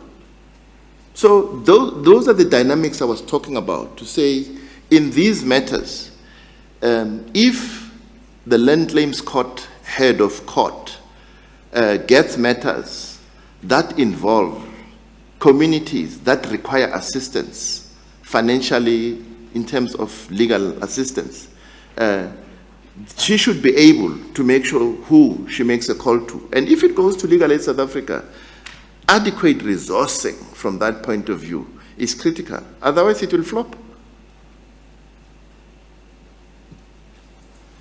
Thank you, Acting Judge President. Thank you, Honorable Minister.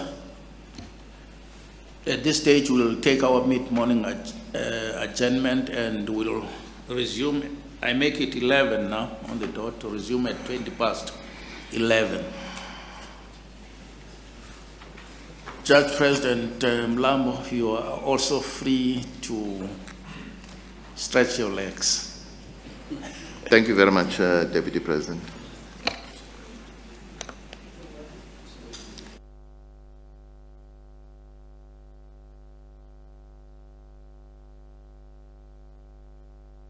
What time are we coming back?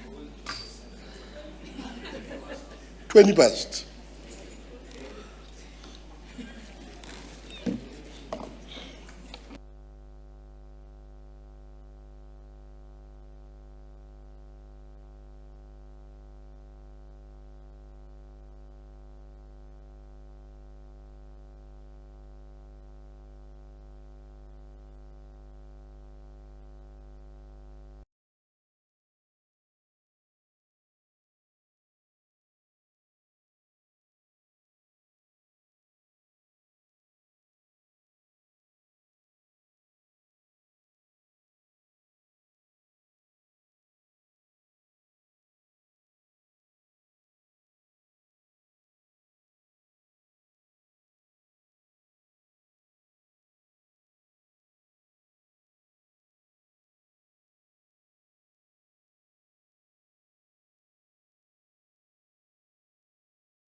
President Mlambo. Good morning, my fellow Ghana. Oh, goodness. I must indicate from the beginning that I had an opportunity to serve with you, and you were my leader and just president at the labor courts. And I can attest to your leadership skills, particularly administratively and intellectually from the cases that we set on. And I must also indicate that you appear to be a bit modest in your CVs and information that you have provided. And the heads of the judges president, which I represent, do have confidence in you. And this is also evident from the fact that you have been deployed to serve to lead so many committees in the heads of court. And one wonders at times, where do you find this time being so overloaded by virtue of you leading the biggest and busiest court in the country and being able to perform your functions on those delegations that have been given to you quite well. But this brings me to the 7 priorities that you've mentioned. Firstly, I know you were instrumental in introducing the traditional courts to be part of the system and community courts to be included within the judicial system. And I would want you to say something on that. And then secondly, from the 7 priorities, are those that we would prioritize, I mean the pillars that you would prioritize as immediate and immediately achievable if you ascend this office of Chief Justice? Thank you very much, Judge President Tlaletsi. I think I must just own up the credit you give me regarding the traditional courts and community courts belongs to JP Legodi, I think. Yes. Not to me. I was part of the thinking process with him, but he was leading that aspect. But thank you for giving me that credit. I appreciate it. Your question is, which ones should I prioritize? I think the very first one that I mentioned, that looks at the institution of the judiciary, because it has in it embedded an engagement with the other leaders of the other arms of state. Just to lay the groundwork, I would prioritize that one up front, right? And then the issue around a holistic transformative program for the judiciary, it also requires prioritization, because as a judiciary, I think we've lagged behind in terms of keeping up with the promise of meeting the demographics as we have the Constitution. So I would put those 2 right up there, but probably something that also needs to be looked at is the issue of looking at introducing efficiencies in judicial operations. That is addressing the issue of reserve judgments, long processing of cases. So I think I would put those 3 up front.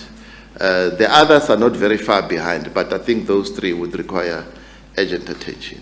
Because I think this one that I'm mentioning now, it has in it the issue of looking at the ideal efficiency that one looks for, especially in the Constitutional Court and in the other courts, in terms of receiving cases, what type of cases, and how long it takes for judgments to come out. I see. And then please, on behalf of the JPs, how soon can we have a rollout of the case lines? It should have happened in 2020, JP Tsaletse, you know. Yes. And I was pushing for it, but it's a different story why it didn't happen. I see, thank you. And then I've noticed from the comments by the GCB that you are a person who would also perform the functions, the core functions of a judge who is leading a division by sitting on cases. Some of them are high-profile cases, and you wouldn't shy away. You would sit with the other senior judges and lead them in those cases.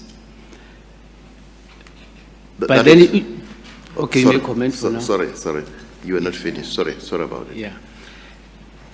Now, it would appear that participating again in those cases, it has led to an objection that we have before us, coming from the Office of the Public Protector, either in her personal both in her personal capacity and in her official capacity. Firstly, I do understand that there is no pending complaints before this body against you regarding those issues that have been raised. It is only here to serve merely as an objection to your appointment to this office. Would you like to share some information on that? I know you've provided a written document that's dealing with that. Yes. But for the benefit of the public, I don't want things to be spun and as if this was not attended to. Yes. Yes, I think those complaints, if there are any complaints from the Office of the Public Protector, have not seen the light of day as far as the JSC and the JSCC are concerned. She's not done that. And as I've responded in my response, her first complaint that I refused to meet with her when she asked for a meeting, I've clearly explained. She had lawyers. She didn't use those lawyers to write to me. She wrote to me herself, saying she wants a meeting. And she explained why she wanted a meeting. I've mentioned in my response that there's a cardinal principle in how we engage with litigants as judges. She wanted to meet with me on her own and her staff regarding matters that were in court being handled by judges and that involved other parties. If you want to get into trouble as a judge, is to meet one party in the absence of the other. She wanted to do that, and that was the first cardinal misconception that she had. But the other one was she had lawyers who could voice any concerns she had with those judges that were handling those matters. So that's the first complaint. The second complaint, I've explained it, that is the first time I heard about me being approached by Judge Twala to the effect that Judge Fabricius tried to influence him by giving him a draft judgment. It was the first time when I saw it in a letter. And I consulted those judges to ask them, what about it? I started with Twala, and they were all surprised about it. So it's unfortunate she's chosen to lodge an objection, but in my view, there's no merit in both objections that she has lodged. Thank you, President. Thank you, Justice JP. Thank you very much, JP Tsaletse. Thank you, JP Tsaletse. Advocate Matonsela.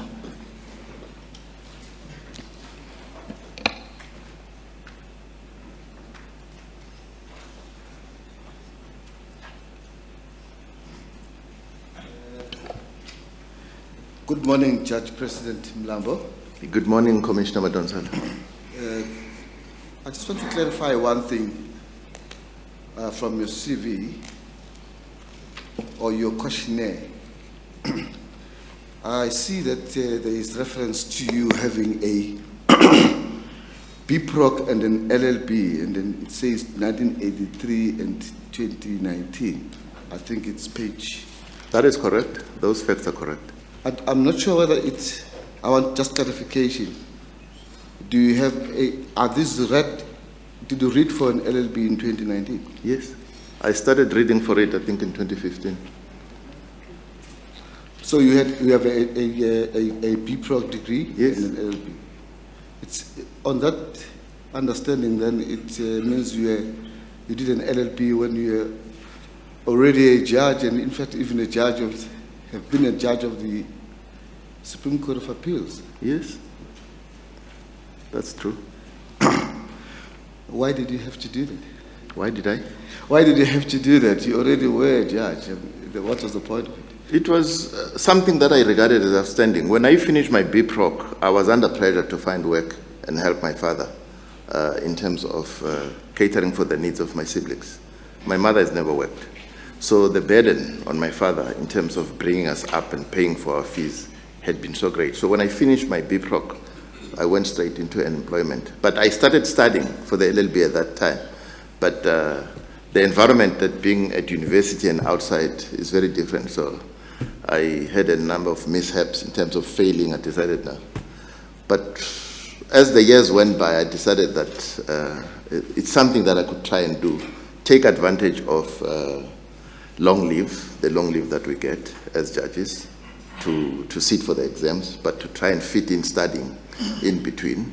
And I think my inspiration was one justice who's now in the SCA, who was also, he had a BProc as well, so he was also studying. So I said, well, it's something outstanding I need to do, and that's why I did it. How did it feel to read it from your coursework, some of the judgments which you have delivered? It was a bit of a delicate thing, because in terms of choosing the examination centers that I sit in, I chose a center that's completely away from where I live, you know, where people would not know me. I mean, as it happens, when we wrote the constitutional law paper, the Al-Bashir judgment was a question. And I just shook my head. Which judgment? The Al-Bashir, or rather... The Al-Bashir one. The Al-Bashir judgment, yeah. It's the extradition case, yeah. There is another matter connected with the background you have given us about what happened to you when you were studying and could not finish. The South African Constitution is a product of a struggle against apartheid by in particular, black people in this country and other conscientious white people in this country who sacrificed a lot in order to produce a constitution that we have today, or the liberation that South Africa has found itself in today. Did you have any participation in that struggle for the liberation of South Africa in the yesteryears? No. Sorry? No. No. No. I mean, I regard my contribution is as a public interest and a trade union lawyer, because I was representing that sector of society, and that's practice that started pre-constitutionally. So how can you preside and be a vanguard of a constitution you never fought for? How can you preside over and be a vanguard of a constitution that you never fought for? I don't see that as a disqualification, Commissioner Madonsela. I mean, the Constitution is a product of blood, sweat, and tears. That is correct.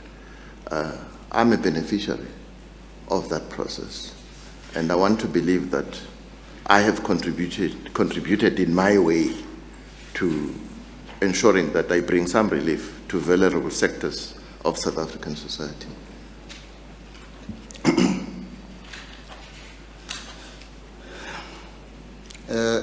On a different topic, I am worried about your concept which you have presented. Your concept of a visible leader who is there to see that everyone is doing what is supposed to do. It sounds to me more like an inspector general of the judges and the judiciary. or some court inspector or school inspector. Judges are adults, and they're supposed to be free to do things the way they should do it. And I do not think, I'm speaking for myself, they need to be monitored as if they were school kids.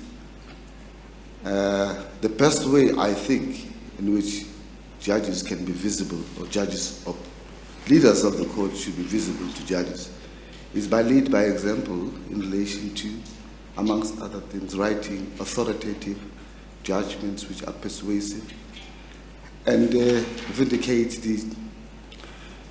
the law as it should be, and restate the law as it should be. Am I getting the wrong impression about your vision? Indeed, you're getting the wrong impression. I didn't say I'll monitor the movements of judges. Visible leadership, being present, being in their space. If they require you, you should be accessible. That's what I mean by that principle. And I can tell you that a lot of judges found a lot of value that they knew that the JP is around. They would call my office, when is the JP here? And then they would walk in or ask to see me and raise whatever they want to raise with me. That's what I mean by visibility, being accessible.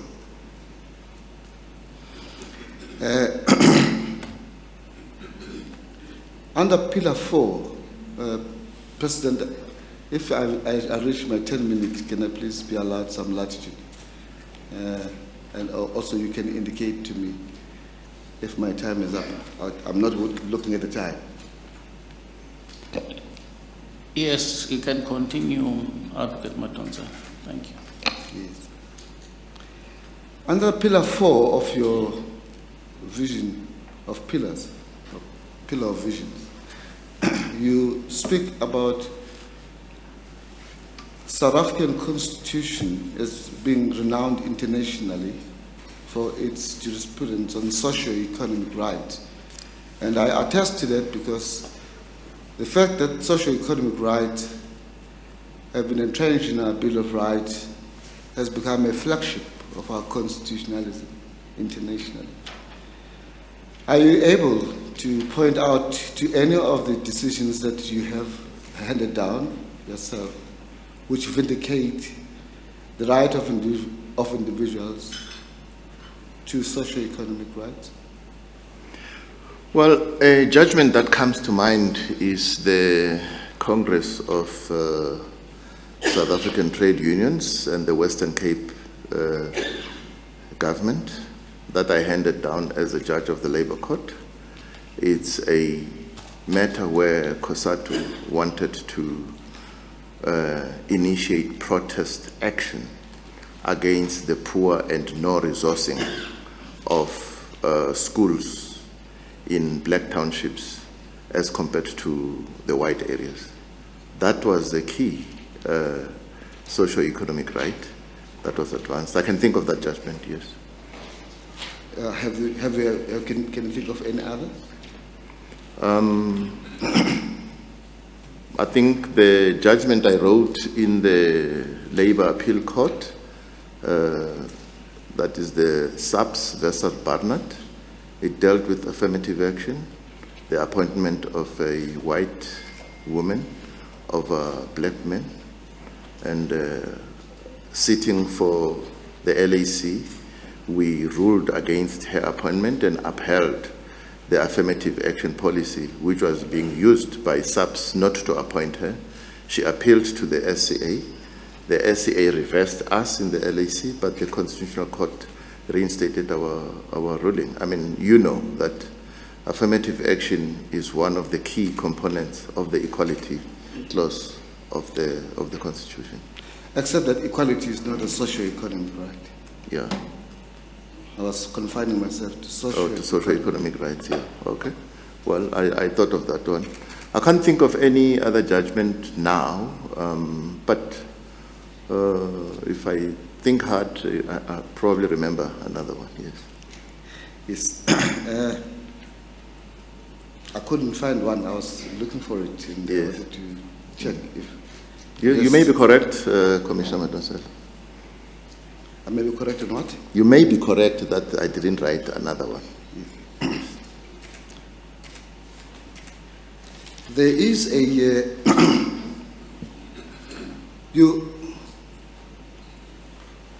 on a different topic, you have not dealt with the complaint which was raised against you by Democracy in Action, in which they laid down an objection to your appointment or your consideration as a Chief Justice. And it relates to public protector matters. They bemoan the fact that you have demonstrated incoherence in jurisprudence that exhibit executive-mindedness in judgment writing or decision-making. They say that you find in one breath, in relation to public protector powers, that there is nothing in the Public Protector Act that forbids or prohibits the public protector to give directions to another organ of state. In that case, I think it was the NDPP. Let me go to it. I know the cases, Commissioner. By one breath, they say you find that there is nothing in the Private Protector Act on the Ethics Code which prohibits the private protector from instructing another organ of state to conduct further investigations. Yet in another breath, in a case involving the private protector, of course, when the government has changed, in other words, when the subject of the complaint has changed from one president to the other, or one government to the administration to the other, you find quite the opposite, where you say the Public Protector Act and the NPA are clear that the Public Protector has no powers to direct the NDPP, another organ of state, to investigate any criminal offenses. I would like you to comment on this because it is an objection raised that you do not produce coherent jurisprudence. It is as though you tailor it in accordance with the times in order to favor the establishment of the time. Thank you very much for the question. And I'm happy you asked it because I think it provides me with an opportunity to clear it.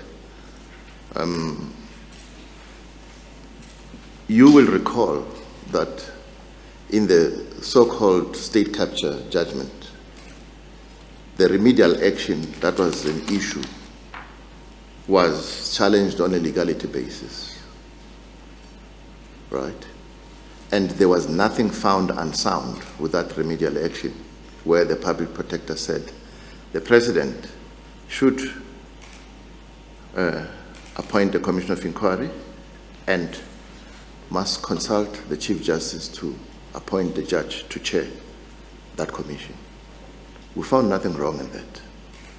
And our basis as a bench was the authority that comes from the Nganza judgment of the Constitutional Court that says remedial action is situational and case specific.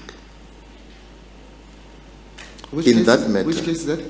the EFF versus President of the Republic of South Africa, the Nganza judgment, it laid down the law about how courts were to approach remedial action, right? It used those two terms that I've used, like case specific, and I think I've forgotten the other phrase. So the issue on which that remedial action was premised by the public protector was that the president was implicated, and that it called for an extraordinary measure to ensure that the remedial action is seen through. And we agreed with that. So that's your first basis to saying in one breath, I say she can do that. Let's look at the second case Can I pause? Yes. Before you get to the first case, to the second case? Yes. I thought that you were laying down a principle of law as opposed to one of fact when you said there is nothing in the Act that prohibits the private protector to instruct the other organ of state. It cannot be a factual matter. It is a legal issue. It is a legal issue, Commissioner Why do you introduce the factual specifics? But the facts of the cases are different, and I think if you allow me to discuss the two cases, I will explain what the legal stratum is. I'm so sorry. Yeah. I'm so sorry. I mean, there are a number of cases where the courts have upheld remedial action where the public protector does exactly that. There are. So it was accepted. And as I said, in Nkandla, the Nkandla judgment, you will recall we quoted it extensively in buttressing our finding, right? That remedial action passed the legality scrutiny. And I just want to go to the second case, because as I said in responding, there is a complaint that deals with what you're raising, and I think I responded to it. It may not be democracy, but I think it is democracy in action. I may be mistaken, but I responded to this complaint. Sorry, Judge President, I just want to say we need to deal with it here. Yeah. Because the members of the public No, I'm going to deal with it. may not be aware of that complaint and how you have dealt with it in a response. So please forgive me for zooming into this. Yes, yes. The second case, the public protector found that President Ramaphosa had benefited financially from contributions to the CR17 fund. She made that finding. And on the basis of that finding, she instructed the Speaker of Parliament to subject President Ramaphosa to the Joint Committee of Parliament for disciplinary action. To start with, there was no foundation for that finding by the public protector. But worse still, a conceptual flaw was that President Ramaphosa was not a member of Parliament. Therefore, the Joint Committee had no jurisdiction over him. So that remedial action had no effect whatsoever. Let's go to the NDPP. Well, before we go there, because Yes. it is a subject of a different complaint. Yeah. And I'll deal with it separately. I just confine myself to... It's the same case, Appellate Madonsela. No. I'm not dealing with the appointment of the Zondo Commission. Yes, the complaint says in the state capture judgment, we approved remedial action. And in the so-called CR17 judgment, we did not approve remedial action. So I'm dealing with that, unless I'm misunderstanding it, because those are the cases that are being referred to when people say I flip-flop. So I'm trying to respond to that, unless you're referring to another case. Oh, no, please continue. I would come in at the right time. Yes.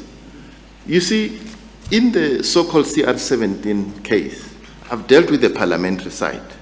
The other side was, and in fact, when she instructed the Speaker, she said the Speaker must also report back to her about what she's done regarding that referral to her. And it's the same situation when it comes to her instruction to the NDPP. She said President Ramaphosa has made himself guilty of criminality. The NDP must investigate, put in place a plan to deal with this, that is the prosecution, and submit the plan to her, that is the public protector, within 30 days for her to look as to whether they've complied with the remedial action. Prosecutorial independence is deep in our Constitution. And on that basis, she went far beyond what the Public Protector Act permitted her to do and what Section 182 permitted her to do. And that's why we ruled it offside. But the issue about that remedial action, Advocate Madonsela, is that we set aside that remedial action on the basis that it had no foundation. She had no evidence to reach that conclusion and come with that remedial action. So the facts are different, and the application of the law to those facts is different. Hence, the different results. In one case, the state capture case, the remedial action was upheld. And I've mentioned that the key to that was the role allegedly played by the former president in all the malfeasance that was alleged in that report. And in the second report, there was no evidence justifying that remedial action whatsoever. I think the undercurrent of the criticism is that you appear to be making favorable judgments in favor of President Ramaphosa and castigating the former president in all of your judgments. Well, I think it is fair to say people are at liberty to make comments, but as I say, facts are facts in each case, and it has nothing to do with who the parties are. It's a question of applying the law to the facts that are before us. I have no soft spot for President Ramaphosa, as you say, that's the undercurrent of this thing, and I have nothing against President Zuma, former President Zuma, nothing whatsoever as a judge. There is another case that is referred to in the Democracy in Action, that complained by Thabo Mtsweni. It's a matter that never really saw the light of the day in the Constitutional Court, in the sense that it was not considered by that court and decided finally, because the matter resolved itself. It concerns the appointment of the State Capture Commission, where you said in the judgment that the state president, or the president at the time, Mr. Jacob Zuma, could not appoint the chairperson of the Commission of Inquiry because he had a conflict of interest. And therefore, the Chief Justice must do so. That was in the circumstances where, as I recall, the law and the Act, the Commissions Act, squarely vested that power with the President and not with the Chief Justice. And there has been complaint in academic circles about whether it was competent for the court to make that finding jurisprudentially. Is there any merit? Do you think there is any merit in that criticism? I'm aware of academic writings about that judgment, and the criticism is premised on the separation of arms principle. It's premised on that. And you're correct that in terms of the Commissions Act, it's only the President who has the power to appoint the chairperson of a commission. I have explained to this commission that we did not come with that remedial action. It was put to us by the public protector. And we had to determine whether, on the legality principle, it could withstand scrutiny. And we did. We found that yes, for what the public protector justified as why she had to go that route, we found nothing wrong with the remedial action that says the President must go to the Chief Justice to appoint a judge to preside in the commission. And it's unfortunate that no appellate court has ever pronounced on that. I would have welcomed it either way. Well, I guess by that time the blood was already on the floor, because you had already said that it should be the Chief Justice who must make the call based on conflict of interest. But talking about conflict of interest just for a moment, it seems to me that, and also this has been a complaint, that cases involving the previous administration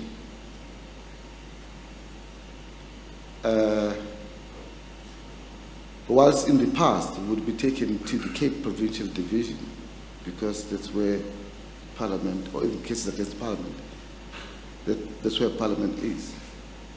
There has been a growing tendency that those cases get litigated in your court. I mean, I'm talking about your court, sorry, it's the Gauteng High Court. And the perception now there is that it is your court under your leadership and how you allocate judges, which ensures that there is always adverse judgments against the previous judgment in your court. And that's why people prefer it. And I raise this at the level that the undercurrents of the complaint, as I said earlier, is that people see you and your court as a court that is favorable to the establishment, and they'll always find against the previous administration. What have you got to say to that? It's unfortunate that there is this undercurrent. I'm aware of it. It's very unfortunate because factually it is also incorrect.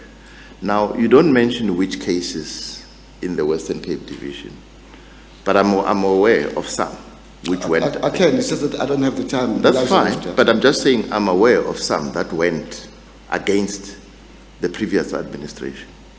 I'm aware in the Western Cape Division. So that generalization is unfortunate and unfair. And I'm also aware of cases in Gauteng. I think I'm aware of two where I was involved, which went in favor of that administration. So the generalization is unfortunate and unfair.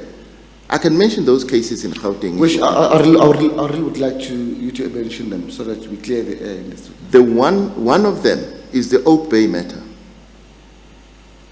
Remember the Oak Bay matter? Is that the mining case?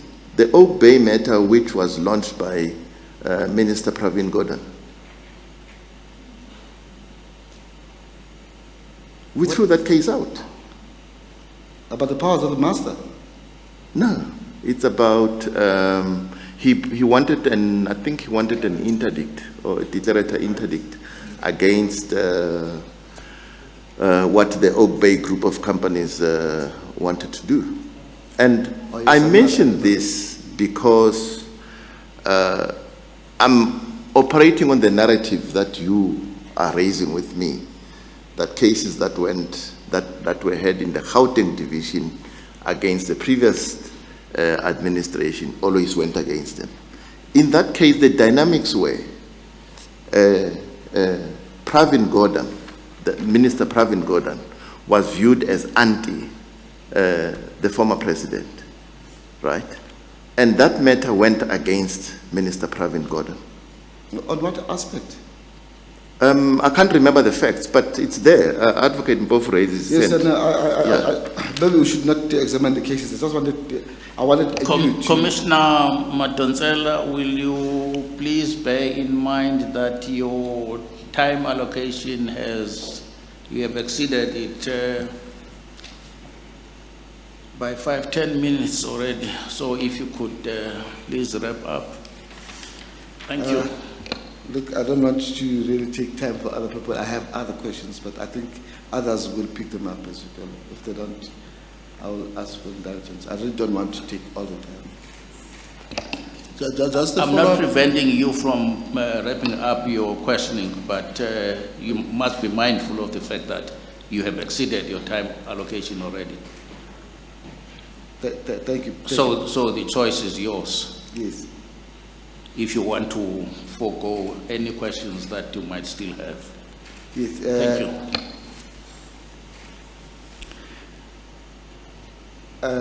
Judge President, I think we were interrupted. Did you want to finalize this aspect? Maybe Yes. before I move on to the other one. I wanted to mention the other case. Yes, please. You will remember that there was some drama, if I may call it that, and I'll be pardoned if that's unfortunate use of language, regarding charges being brought against Minister Pravin Gordhan. You remember that by former NDPP Sean Abrams. There was a meeting that happened at Shell House involving the NDPP and the former head of state. That matter, the legal NGOs rushed to court to try and get some relief, like forcing NDPP to resign or something like that. I can't remember the facts as we speak, but all I'm saying is, when that matter came to us, we threw it out because it had no merit. So I'm just citing those two cases to say to you, it is incorrect to generalize as you repeat this narrative that everything that was brought by the former administration went against them. They did score wins as well, but it's not my function as a judge, Commissioner Madonsela, to keep a tally of this administration has won 5, so they must start losing. Or this administration has won 4, they must start losing. We don't do that. We approach cases on the facts as they come to us. And our application of the law leads us to the outcomes that we reach in those matters.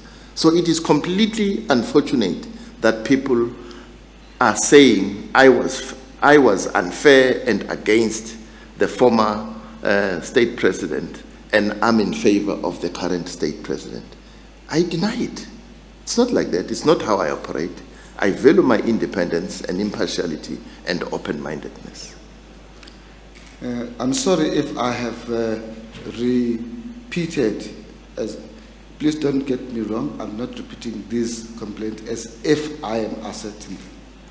I think it is fair that they should be ventilated here for you to comment on them. Yes. So I'm not embracing the comments as correct. I'm asking you to comment on them in order to give you a fair chance to respond to them. Yes. The cases that you have presided over. Commissioner Madonsela.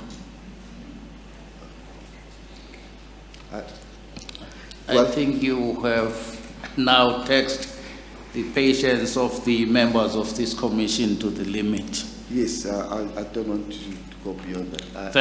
I'm thank sure you. others will pick up this other stuff. That Yes, let's hope so. Thank you. Commissioner. I had my hand King? for follow-up. Pause. Yes. Commissioner Mlambo. Thank you, Deputy President, and thank you, JP.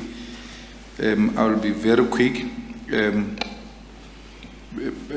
Following up on what Commissioner Madonsela said, I'm not a lawyer. He will have a better understanding than mine. But you would have been wrong if you had said the public protector has got no right to instruct other organ of the state. That would have been a wrong from a legal point of view. That would have been wrong. Yes. But the impression we got from the last judgment on this public protector that you had said she has no right to instruct another organ of the state. On the facts, I agree with you. You are correct. Let's say the remedial action says the joint committee must sanction the president. Correctly so, you said president is not a member of parliament, and therefore that remedial action can be followed through. So it doesn't mean she can instruct parliament, but the ruling would have been this falls off, this remedial action falls off because it's not in line with what the law requires. The president is not a member of parliament and blah, blah, blah. But to say on the basis of that fact, you have no right to instruct another organ of the state, that would have been wrong, because from where I'm sitting in the EFF versus the president, that was very clear by yourself, where you said she can, like she did, and therefore that remedial action must be followed through. Yes. Is the second judgment saying she can't give another organ of the state an instruction? No, I think I read that judgment again. I'm sorry, should I answer? Yes, JP. I'm sorry about it, Michelle. I read that judgment again. I don't think we made it as a general statement of the law that she can't. We made it fact specific that on the facts of this case, she can't do it. Because there was no substance to that remedial action in the first place. You remember the way the judgment is structured. We dealt with the remedial action first before we dealt with these two aspects of the case of going to Parliament and going to the NDPP. And in the first part, we were clear that there was no evidence supporting this remedial action. Therefore, it was a non-starter. Therefore, a public protector, where the facts are clear and her remedial actions can be applicable, it is well within her right to give another organ of the state an instruction based on her remedial actions, that you need to do 1, 2, 3 within a particular period. Not to that extent as far as the prosecution is concerned. Prosecution? Yeah, the NPA, yes. She can't go to that extent. That one is clear. It would violate prosecutorial independence if she instruct them to say, you prosecute this way, and you report back to me. The law, that is the Public Protector Act and Section 182, allow her to say, I'm referring these matters to you because this is what I've found. You do what you want to do with them and stop there. And not say, come back to me and tell me what you've done, because she goes further than what the law allows her to do. That's the NDPP part. I need to emphasize that. Yes. No, thank you. I don't hear her to be saying to the NDPP, you must prosecute this way and that way and all of that. I hear her to be saying, these matters are referred to you. Please follow them through within the next 30 days, report to me. And report would have been, look, we've looked into the matter, we've referred it to the Hawks for further investigation, and we'll see if we can prosecute. So that to put days for me is like she wants to make sure the matters are being followed through and within a short space of time. Not necessarily saying charge with racketeering, charge with money laundering, charge, and this must be done in the next 6 months. I hear her to be saying, I think you've got some role to play here. Please make further investigations and tell me how you've acted on these matters within a short space of time. And they can come back and say, well, we received and we have referred to these other institutions, or we have received and we are, with evidence presented to us, we have taken a decision to prosecute. I don't hear her saying, within 30 days you must have prosecuted this one. Because I know Professor Tulima Donzela, Advocate Tulima Donzela did that even herself, where she will refer matters to NDPP and say, these are for further investigations. But that's the point, isn't it? So she's got a right to say... To refer, look, you investigate it in terms of how you do things and leave it there and not say, come back to me and tell me what you've done. That's where... So she can't say, come back to me in 30 days? No, she can't. Okay. JP, another question is about your involvement during the struggle. I have no problem with you not being involved and all of that. But there's a clip that once came through which created an impression where you were doing an interview that you went to an extent of telling some leader of the student movement or SRC or something that you should actually stop with this thing because we want to go to class. You were actually campaigning against a strike that you want to go to class and this thing must end because you are bursary and all of that. Do you remember that conversation? No, I'm not aware of that and I've never done that. I've never been anti-student protests. And you would know, during my time at the University of Limpopo, we had disturbances almost every year. I was never against it. I was not on record. I don't know what clip you're talking about, Commissioner Malema. I think it was Ngalwana SC's interview with you. Well, let me explain and put it in context. He asked me if I was involved in the struggle. I wasn't, right? I was the first one to run when the cops hit campus, right? So the question he asked was about, there's this advocate who passed away a few years ago. I think she was the husband of Sesi Baloyi, right? I didn't know him on campus, and I don't remember ever meeting him on campus, right? What I said in the interview, so I said, oh, this is, I can't remember what his name, man. Yes, yeah, Advocate Lengane. I said, oh, so this is the Mr. Lengane who was at the forefront of arranging protest action on campus. That's what I said. Not that I was against it, never. That's fine, JP. This is not my turn. I was just making a follow-up, so my turn is going to come later. I will come with the facts on this matter. And then the last one. Did you watch any of the interviews? No, I think I watched when yourself asked Justice Matlanga about whether South Africa was ready for a female Chief Justice. I think I watched that part. No, I got worried because you said you never watched. When Minister Lamula asked you, said, I never watched. And then on the other side, you then said, President Maya answered this question very correctly. So I was worried, where did you see it if you have never watched? Because you said you never watched, and then later on you said President Maya answered this question correctly. So I thought there was some contradiction there. I watched the Matlanga part, Justice Matlanga part. The President Maya part, I heard it on the news. Yes. Thank you. Thank you. I didn't watch President Maya's interview altogether. Thank you, Commissioner Malema. Commissioner Dodo, is that a follow-up? Yes, please, Thank you. DP. Good day, Justice Mlambo. Good day, Commissioner Dodo. Yes, I'm a member of Parliament. I might not be very clear legally with all the arguments, but I'm not a novice. Based on what was raised with you in respect of the objections, those who object to your appointment.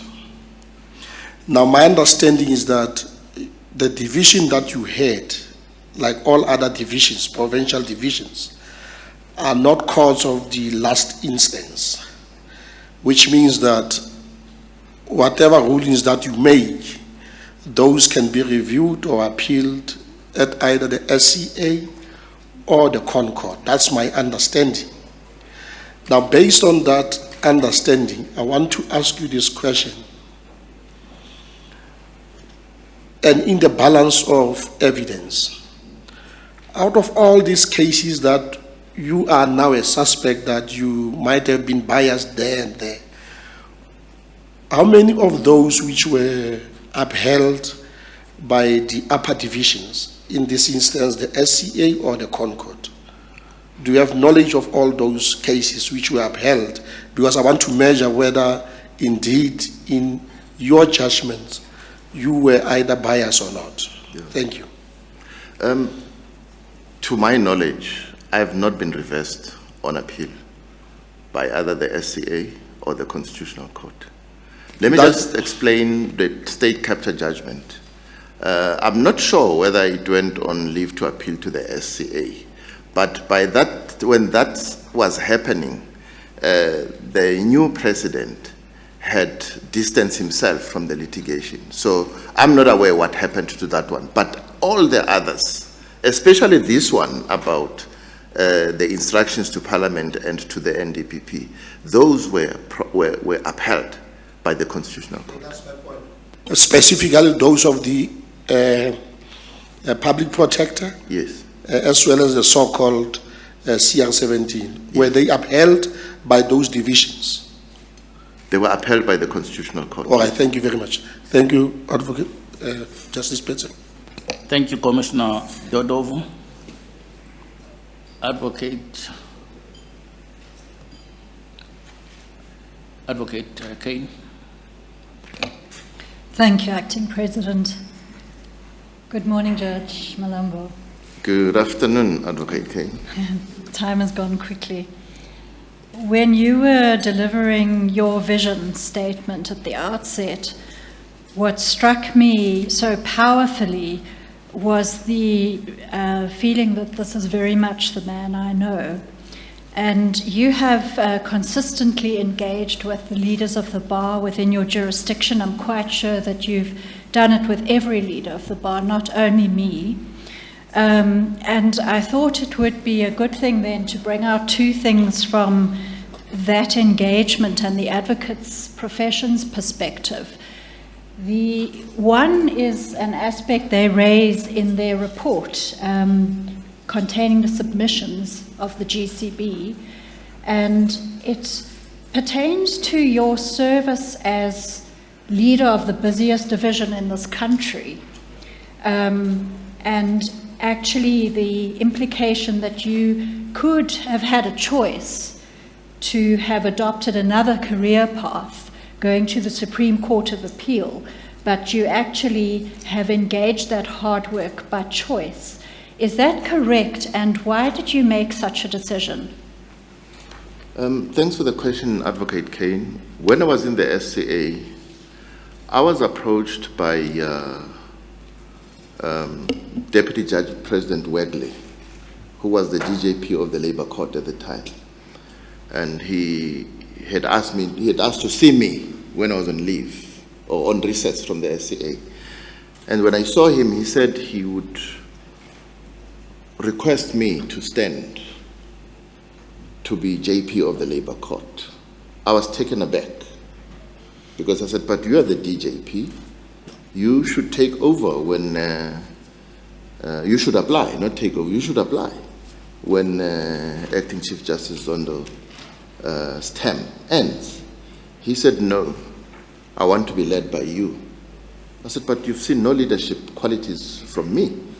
He says, no, that's incorrect. And he referred to my Labour Court experience. Not Labour Court, sorry, my legal aid SA experience, because I was at the helm of that institution. So I initially rejected him, but he persisted until I engaged with the issue. And I thought about it, and I said, well, if I'm not going to lose anything by way of a drop in salary or benefits, if I make a sideways move, then I'll go for it. And then I applied to become JP of the Labour Court. And what had moved me was that he specifically said there could be a career for you in court leadership based on what you've done at Legal Aid South Africa. And that's what made me think about this thing. And the rest is history, if I may say so. You have emphasized in your vision statement that how much priority you place on engagement with all the role players to make the administration of justice more efficient. And in that, you've even mentioned communication strategies and the importance of the independence and the impartiality of the judiciary. Now, in that regard, there was an incident during the time where Commissioner Mpofu and I were leading the Bar Council, which you no doubt have forgotten because it would have been insignificant in all the matters you deal with. But it is a nice illustration, and I thought I should remind you of it and ask you a few questions following from that, because it so emphasizes the very things you've brought out in your vision statement. What had happened was that the press had reported, and this was during September 2016, that you had actually confirmed the existence of corruption in the judiciary and that some judges were taking favors or kickbacks.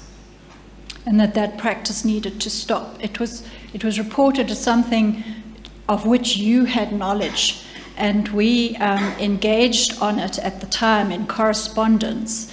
And I'll remind you that what you had done is you had immediately engaged the heads of court, and they had given you their support to ask the Office of the Chief Justice Communications to write to that media house demanding a retraction of the article.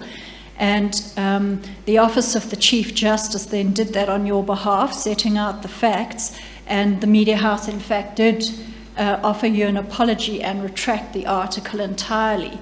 Now, it pertained to the independence and the impartiality of the judiciary.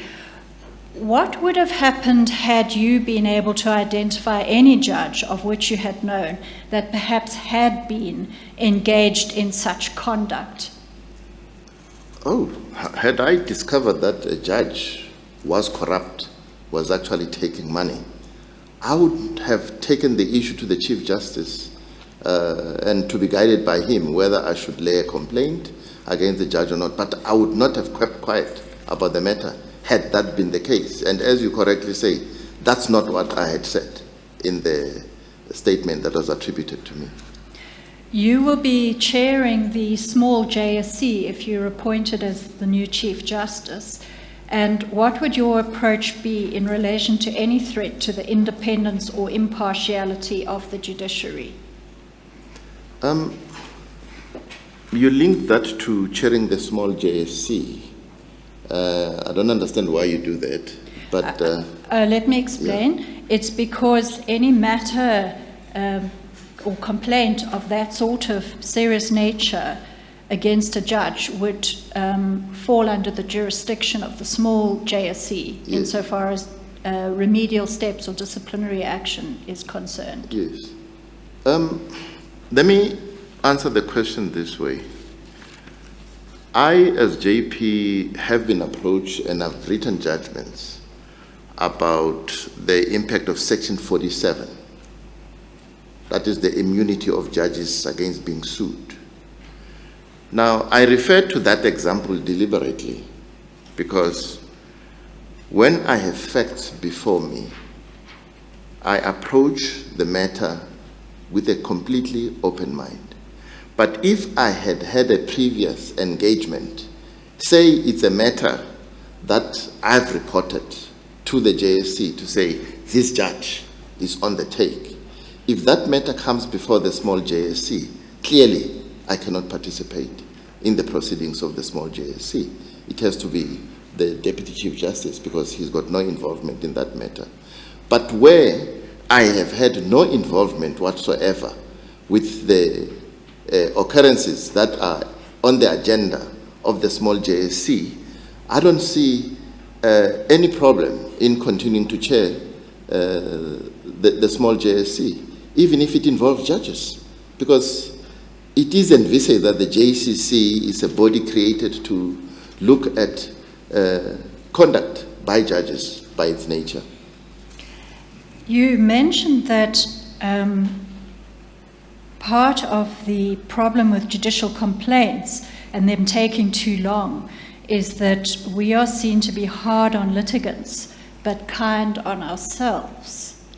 Now, that relates to this question because so many, or virtually every judge that's going to be facing some sort of process before the small JSC would be a colleague of yours, somebody who you've worked with. Yes. And in that regard, I'd like to hear your view as to making those tough decisions when it comes to disciplining people that you may well be very fond of. Yes. I stand by the statement I've made that if, as the judiciary, we are seen to be hard on litigants, the treatment has to be the same when it even comes to judges who are accused of or in judicial complaints. But I'm not making a judgment that they are guilty. So that does not compromise my participation in chairing the small JSC. What I was talking about was, I think the situation can improve in terms of the handling and processing of JCC complaints. And that's why I made the example that most of the judges who sit there have got their own workloads in their own divisions, and they have no special dispensation of time to attend to JCC work. They attend to that work after hours and on weekends. And that's why I think there's a role for retired judges, right, who have no active roles to come and assist in that space. So I'm just clarifying that I wasn't passing judgment that any judge who's facing a judicial complaint is guilty. I wasn't passing that judgment, no. No, I didn't understand you to be. I was just testing your willingness to take on that very difficult, Yes. onerous function that may well come to you. Yes. Thank you. Yes, I could definitely do that. I don't have a problem. I mean, if I've not been involved in the matter, I know of a number of complaints that I have personally lodged to the JSC. Should I be appointed and those matters come to the JSC, clearly, I can't participate. Yes. Yes. Thank you, Acting President. Thank you, Advocate King. Follow up, Acting President. Yes, you may proceed, Honorable Minister. No, thank you. On this issue of the small JSC, Judge President, my worry, and you will correct me and you will raise your view, is that I hear every time a candidate comes here, you say, hey, we have known each other for 20 years or 50 years. I've heard you with Justice Petse here, and I suspect that goes with many of your colleagues. And now you will be chairing this thing that must say they must be impeached or you must take their salary or whatever that is the outcome. How do you handle it in ensuring that indeed justice is done through that process when it's your long-held colleague that you know each other for many years and practice or as judges or whatever? Well, my sense of it, Minister, is we have to know each other. We know each other. We are colleagues. But the fact that we know each other can never be an impediment in us doing what the JCC work demands or calls upon us. It's a different story if you've had some involvement or you've expressed yourself in favor of one or other of the competing issues at stake in that particular complaint. Then you've got to step out. But based on knowing a colleague only, I don't think that should disqualify me, if I'm appointed as Chief Justice, to preside in those matters. I don't think so. But that's me. People may differ with me, but just know, I know JP Tlaletse. We know each other. I used to brief his firm as a correspondent when we were all in practice. But should JP Tlaletse be charged with some misconduct and he comes before me, we sit together as heads of courts, perhaps maybe that could be a dynamic that could come in. But generally that I've known him for so many years shouldn't disqualify me from participating in those proceedings. Because I am one judge who say, if I have an open mind about things, I have an open mind about things. And that's why I would be prepared to participate in those proceedings. Follow up, President. Are you done, Honorable Minister? Thank you. I did say, President, I want to leave other questions and follow up if other commissioners picked up the issue, and this is one of the issues that I wanted to deal with, and I would like to follow up on the minister's question. Keep it short, Commissioner Madonza. Thank you, President. Judge President, as you know,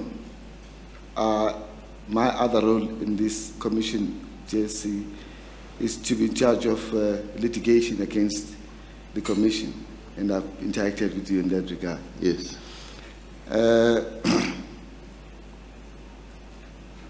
it is a matter of public record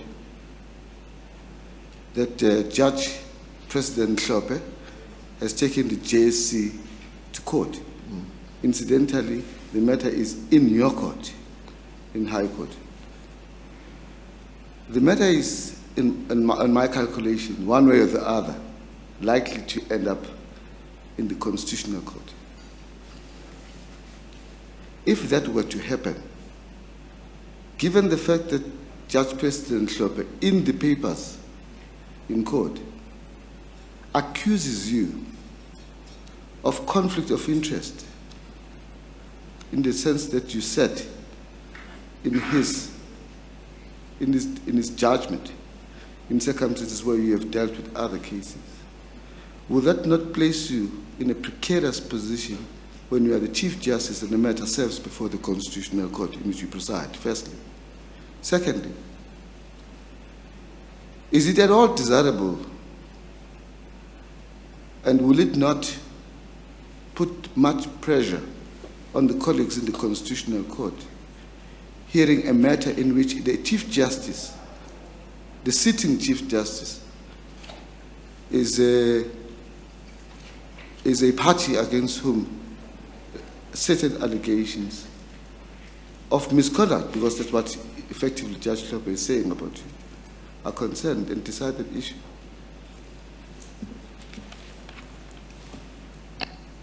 Well, Commissioner Madonsela, Judge Mlambo has pointedly raised the issue. Subsequently, you would know that I told the small JSC that I did not regard myself as conflicted.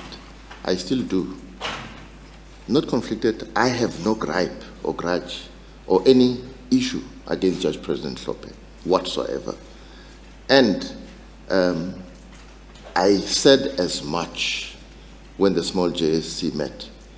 But the development of matter is that now the matter has proceeded to the point where Judge President Mlambo has pointedly raised the issue, right, that I should not have said there.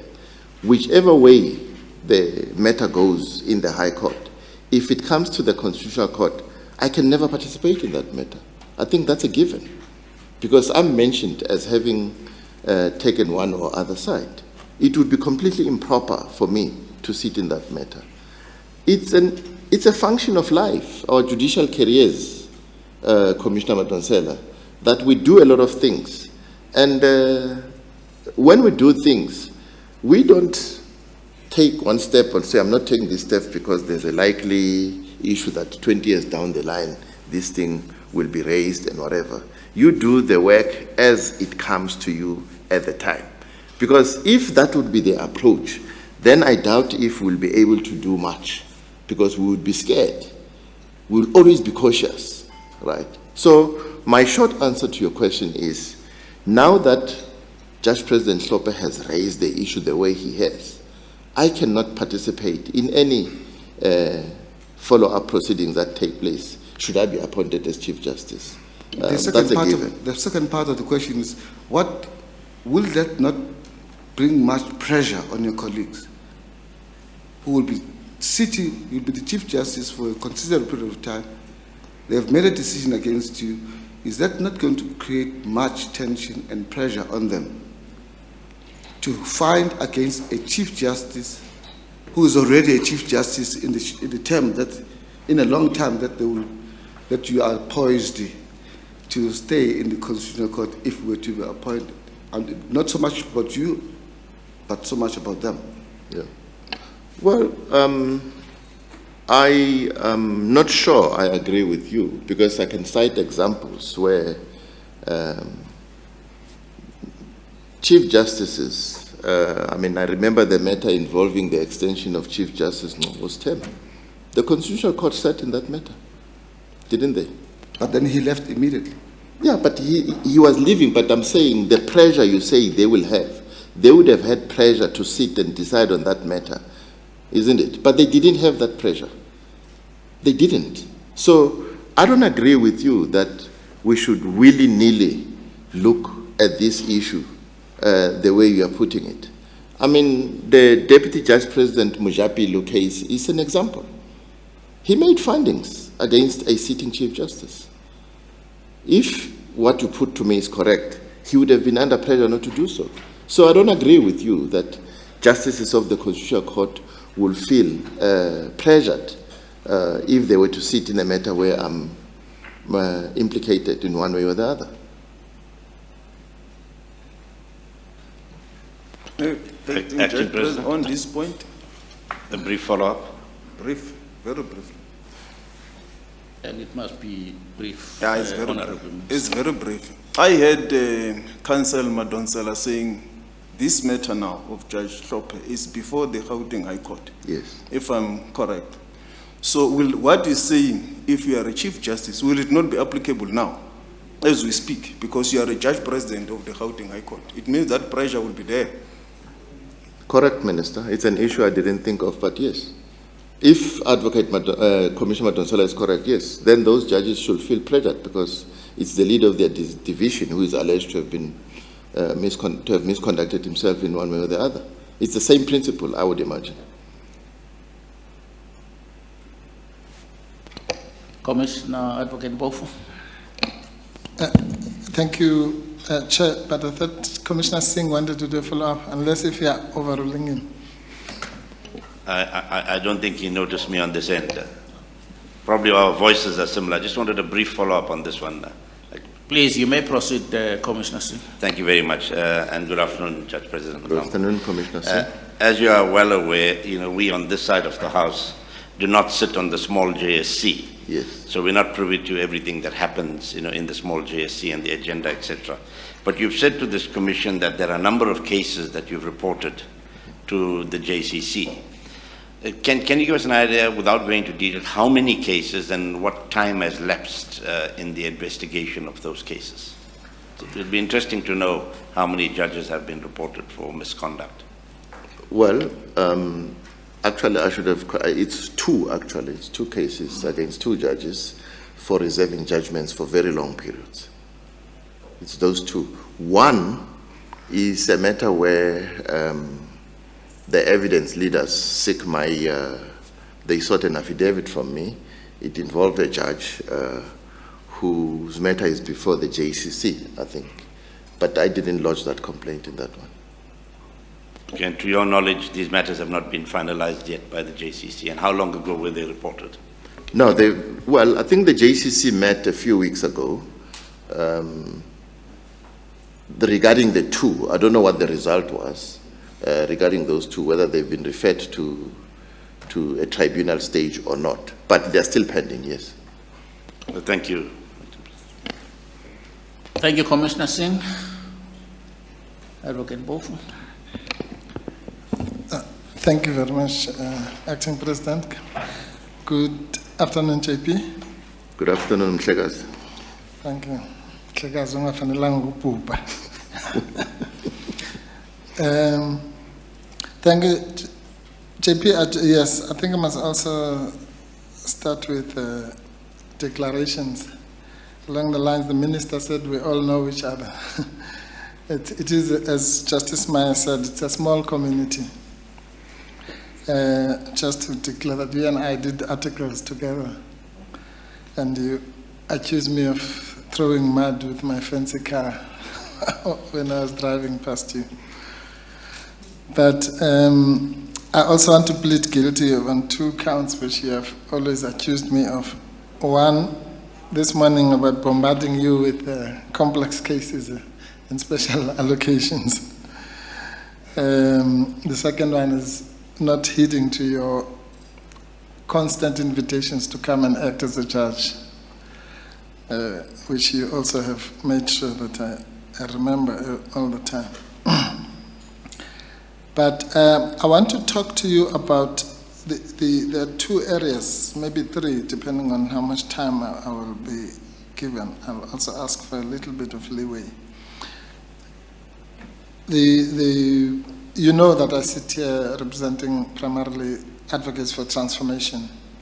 So through the auspices of the GCB, but so I have to talk about that, otherwise I'll lose my job.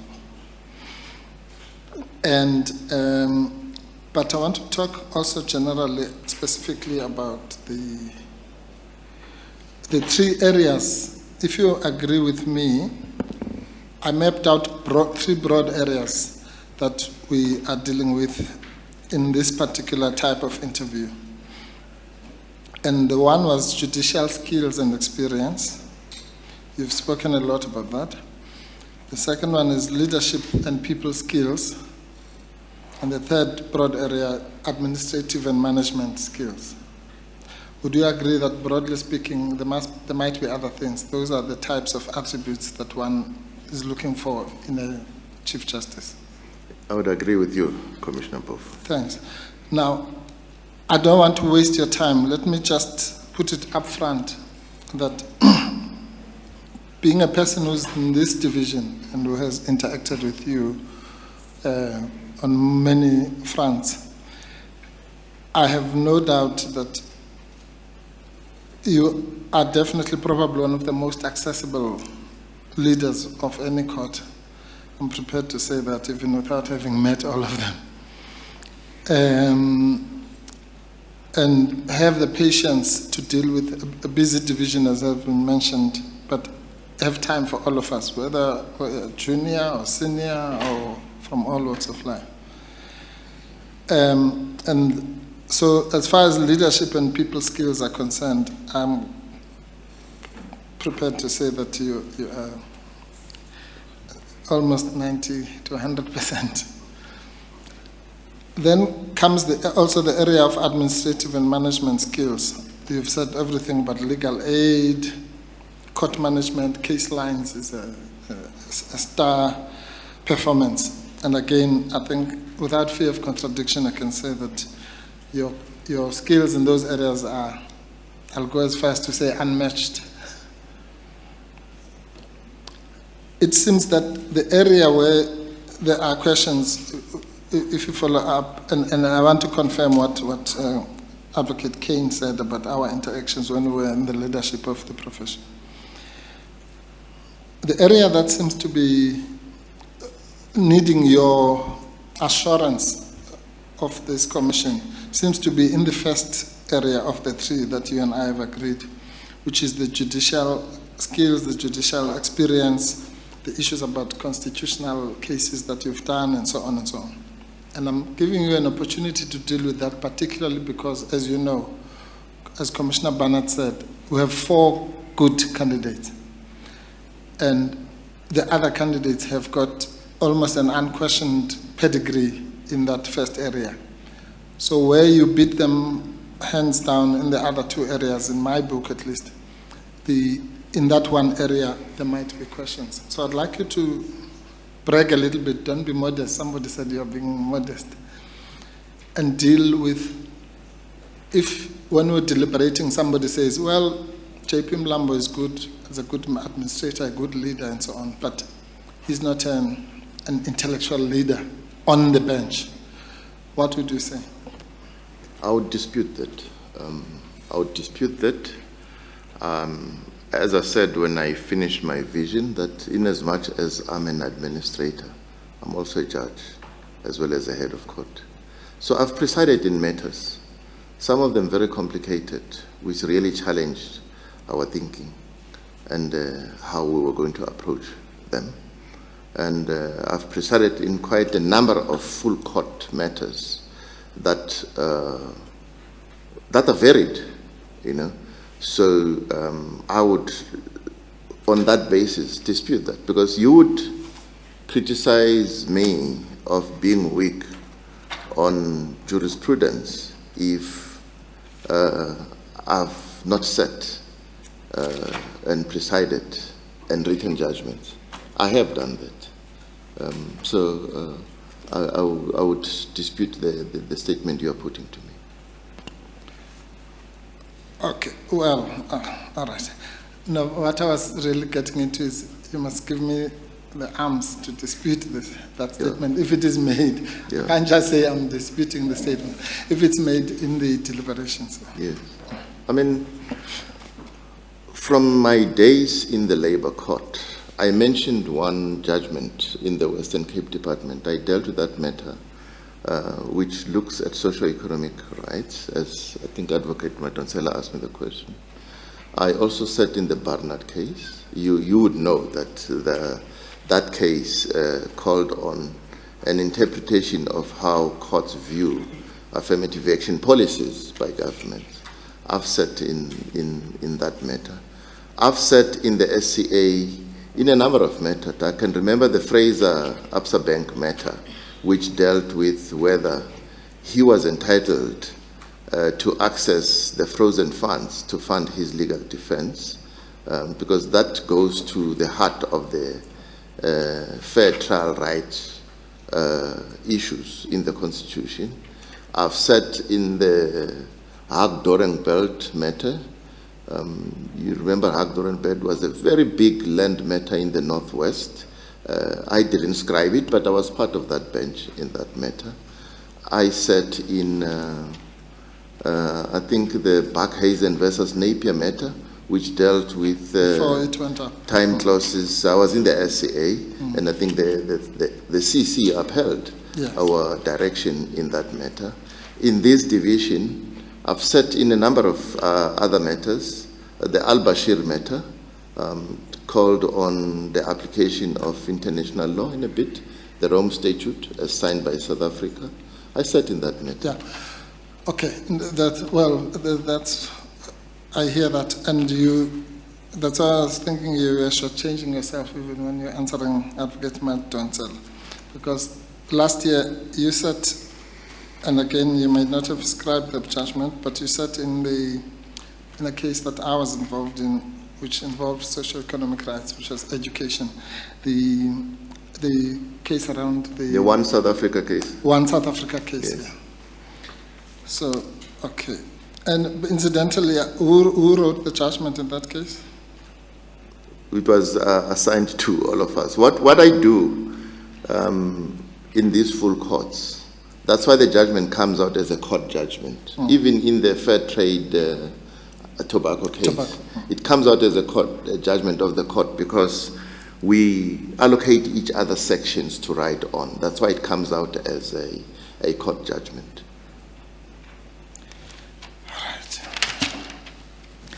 Okay. Now, okay, thanks. That satisfies me in that area. Then the second area is kind of a broad area. All sorts of things have been said here. I'll call it whispering campaigns, or you called it undercurrents, about all sorts of things ranging from corruption, kickbacks, that your court is captured by a particular faction, and so on. You are aware of those, you've said. You are aware. You dispute them, of course, but you are aware of them. Yes, those that we dealt with Commissioner Madonsela, yes. Yeah. And Commissioner Kane. Yes. Now, I want to deal with two specific areas where I want you to allay any fears about any of those whispering campaigns. Firstly, you'll say if you're aware, and also then deal with it. The first one deals with allocation. You know that, of course, that one of the ways in which the power of a JP can be abused is the power of allocation. Possibly, So this is one of the areas. There is a tendency, I don't know if this is deliberate, but all your three-judge panels, almost it looks like it's compulsory that they must have white judges. And in particular, then there would be specific persons who are always allocated into these. And just JP Kaleti said, you sit in these matters and you sit with other senior colleagues. But the evidence is that some of these people are not even senior colleagues. There's one person in particular, I think you might know who I'm speaking about, who has sat on my count 1, 2, 3, 4 of the full benches with you and she's not even maybe 4 or 5 years on the bench. Is there any specific reasons why other judges, black or white, don't get these fancy allocations and they seem to go to junior judges? Well, you've generalized it too much, Commissioner Mpofu, but let me just explain how I do the roster in Gauteng. I do and finalize the roster for the next term. Like I'm acting in the CC now. This term, the High Court term will end the end of March, but it starts again, I think, towards the end of April, if I'm not mistaken.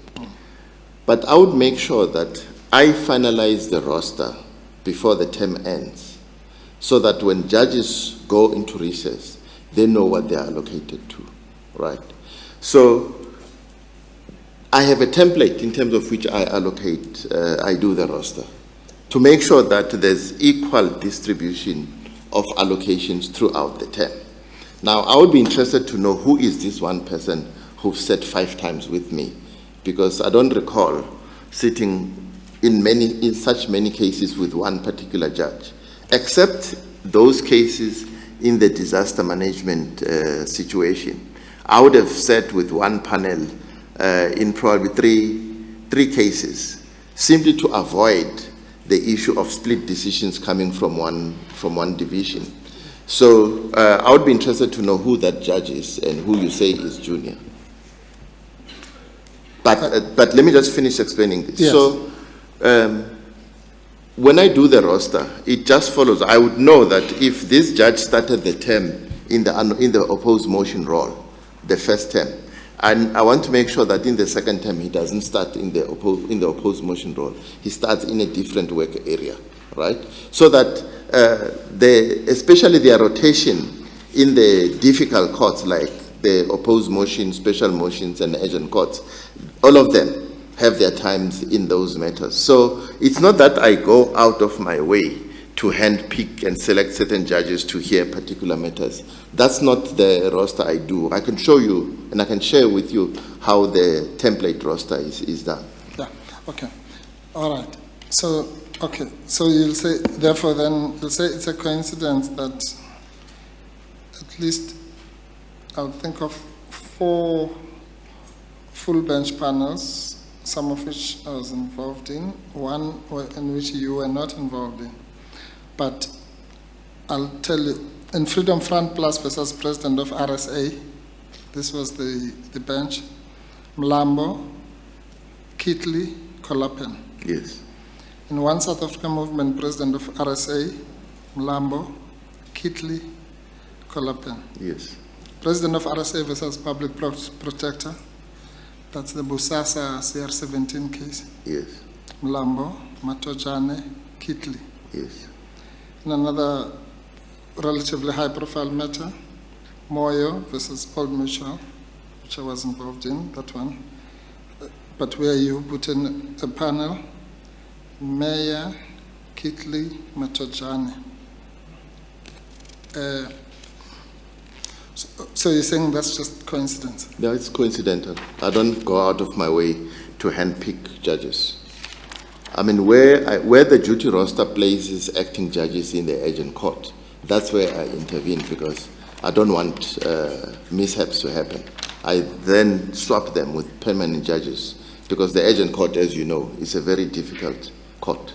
Yes, but you'd agree at least that when you are in charge of the largest division with a large number of judges of different seniorities, a judge such as Judge Kitley is one of the more junior. I think she's about 5 years or so. Well, I can mention other judges who are junior to her who've sat in actually serious matters. No, my the question, issue of, no, I want to answer that question because you want to emphasize the fact that she's junior. It's a coincidence she sat in all those matters, but the fact of the matter is, if you want proper transfer of skills and exposure, you can't ignore junior judges sitting in the difficult cases.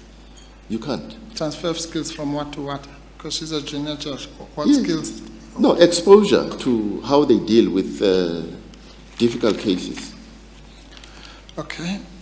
Then there's, so you then refute any suggestion that there's a judicial hit squad in your division?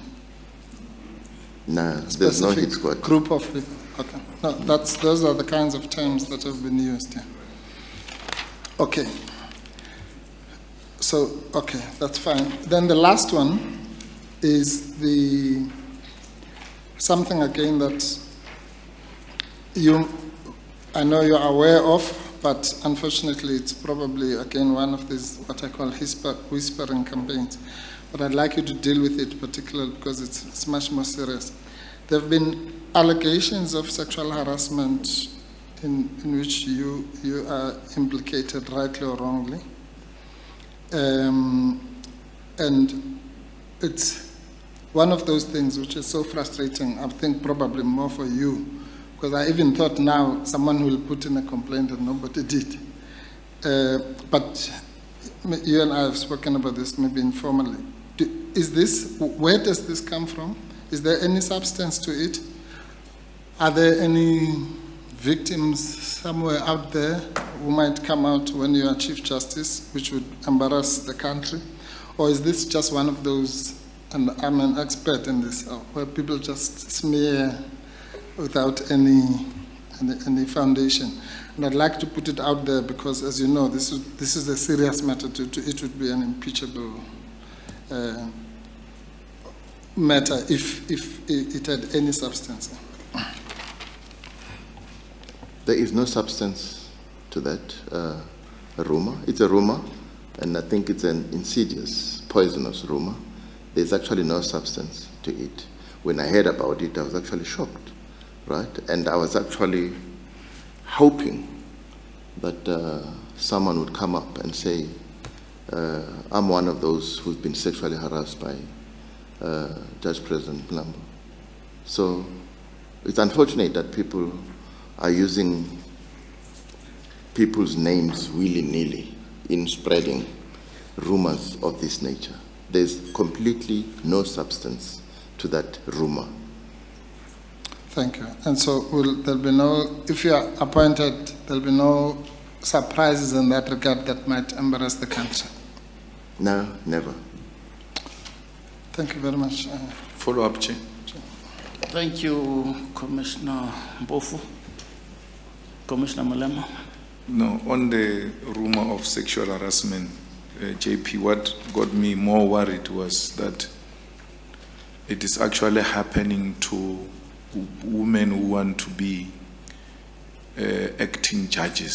So for them to get access to act, they get to be subjected to all those manner of things. Well, Commissioner Malema, you seem to have details. I don't have those details. I know that as I sit here, I have never sexually harassed anyone, especially people who have aspirations of coming to the bench. I have not sexually harassed anyone. And let me put it to you this way.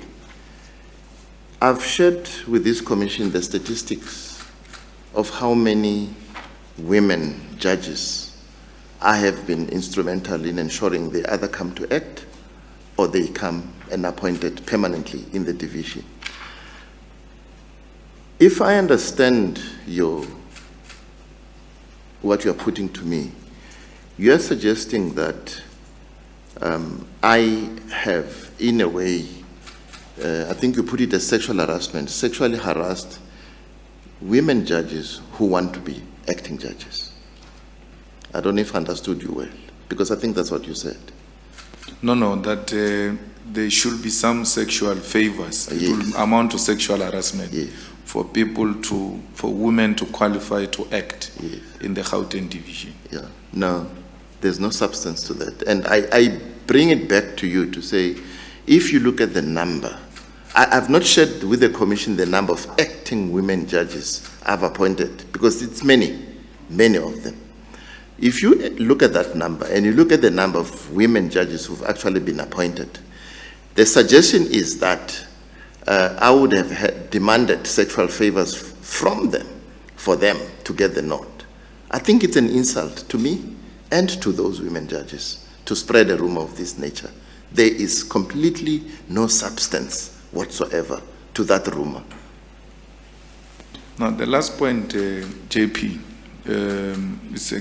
I think it was raised by Commissioner Mpofu, but to an extent by Commissioner Madonsela. The issue of acquiring the LLB when you are already sitting a judge, but also it goes to an extent of then getting this permanently, which will deal with, maybe put differently, maybe it can come in two approaches. One, that the LLB was acquired because you have a desire to improve your writing skills, because you are challenged in writing judgment. And as a result, you bring white judges on the full bench to help you write judgments, because when it comes to writing of judgment, there is a limitation. And this particular judge that get to be mentioned, I think she's the most preferred judge, because she fills in that gap where there is a limitation when it comes to judgment writing. Well, I don't understand how you link the LLB and writing judgments, because those two don't connect. No, when you are sitting on the bench already, yes, you came to appreciate the limitation that you needed to improve your qualifications and skills, and part of which will be to engage in that particular program of acquiring the LLB. And then when they stretch it further, is that no, that did not help. That's why there's permanently a white person on the panel, and where you are, then there will be this other judge who helps as well with regard to writing. That's why I was interested in that question as to who wrote the judgment. Because I thought in your answering, then it was going to confirm that she's actually the one who writes the most of those judgments. I've answered that question, that we allocate each other sections in the judgment, which one writes on which aspect. That's why they come out as full court judgments. But I think there's something factually out of place in that allegation, that I realized that I had a shortcoming in writing judgments. I started studying for the LLB in 2015. I'd been a judge for many years. I'd been writing judgments all those years. And no one has ever said JP Mlambo has been writing suspect judgments in all those years. So it can never be correct, Commissioner Malema, that I decided to do the LLB because I wanted to improve my writing skills. It can never be correct. I'd been a judge for a very long time before I decided to finish my unfinished work of studying for the LLB. I hope you understand. You see my point. I've been writing judgments. Even in the SCA, I've been writing judgments. And in the LAC, I've been writing judgments. No, I'm actually inspired by you going to write an LLB while a sitting judge. Yes. I'm just bringing these matters to you so that you can clarify them. But sitting judge writing an LLB should serve as an inspiration to many of us. So I make no issue with that. I'm just saying, following up on what they were saying. Yes. And these are issues related to those allegations. Yes. But perhaps it is for transformative purposes or whatever reason, I don't know. In your approach, because of constituting a full bench, do you always see a need to put a white person there? Not because the stories that you put in white people because you want them to write. No. It's an unfortunate statement to make, that I put in white, because it suggests that I think white judges are the only ones who are good and better at writing judgments. It's incorrect. It's incorrect. Thank you, JP. Thank you. Follow up. Thank you, Commissioner Mlambo. Honorable Minister. JP, my follow-up relates to this matter of the manner of appointment of acting judges. I think on the sexual harassment one you have responded to. But my question is that is a discussion we had yourselves as heads of courts and ourselves on some issues that were raised by the profession for guidelines for acting appointments. And I know that you know that there's what has delayed us is the processes in the Limpopo High Court as we speak now. But don't you think if there is a kind of a transparent process of the appointment of acting judges, we will be able to minimize most of these complaints and issues that comes and rumors that comes in the public or from the profession? We also dealt with this matter when we were interviewing Judge President Maya. I think it was PLA, they raised an issue in a manner of acting appointments. Let me speak for what I do in the Gauteng division. And there are advocates who practice in this division, in this commission today.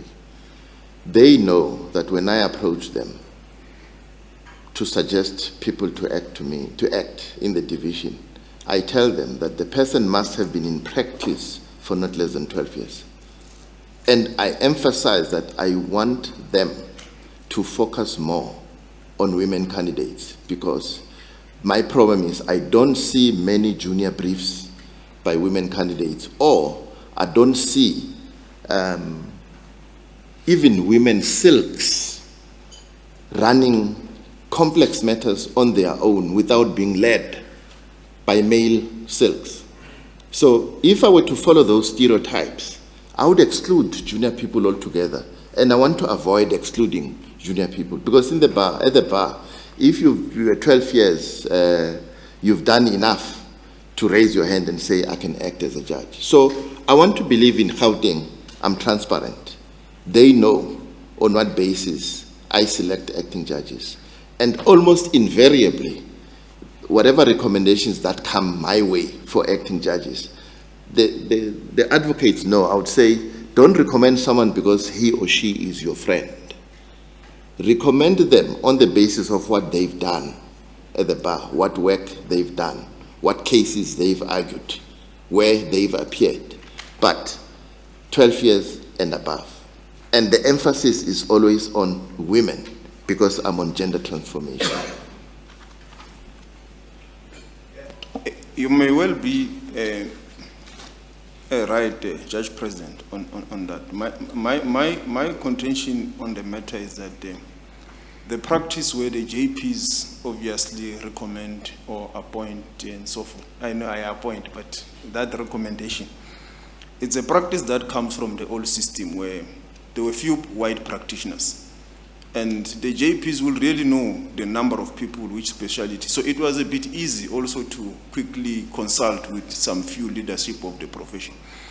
But now the practitioners are many with diverse backgrounds. There could be a brilliant practitioner somewhere in Springs or in the outskirts of South Africa that the JP may not know, or some of the leadership of the profession may not know.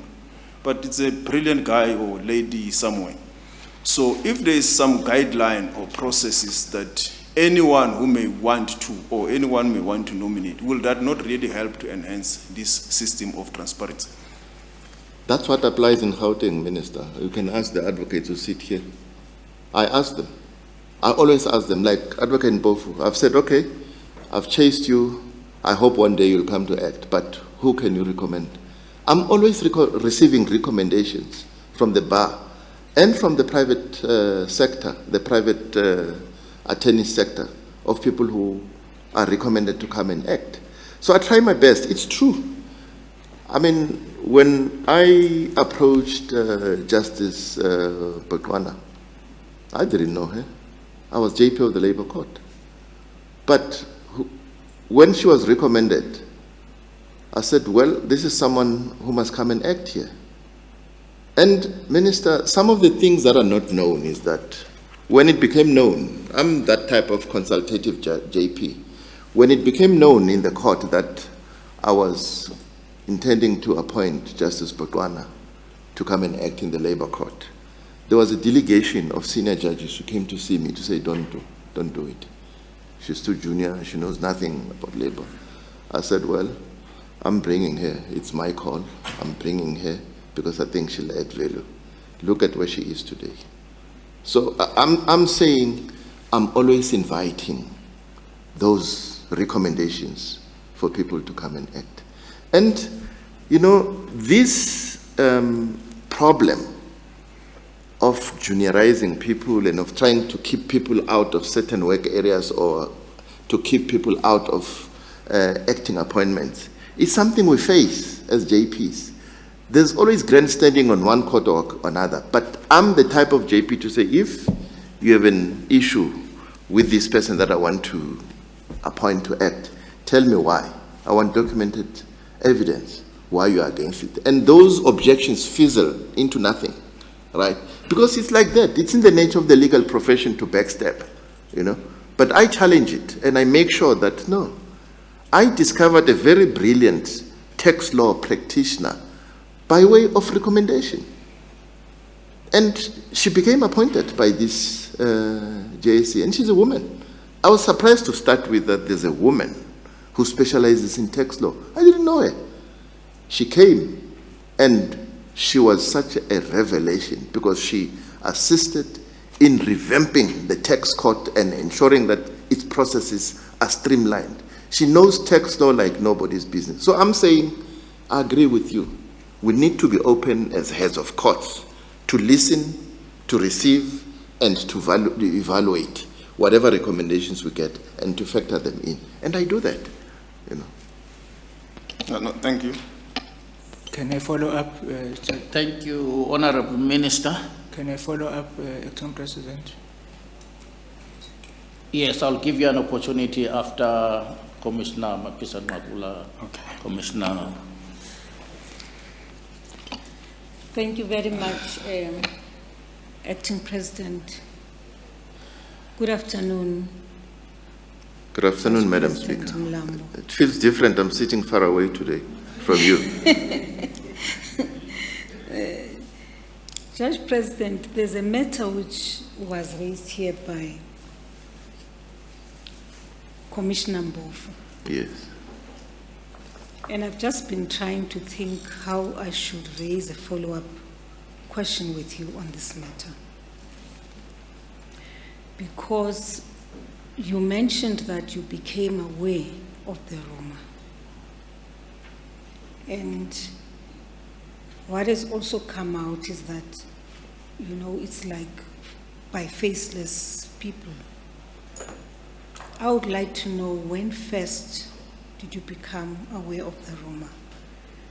And whether there's ever been a discussion between yourself and the CJ on the matter. Yeah, it is a sensitive matter. I've not heard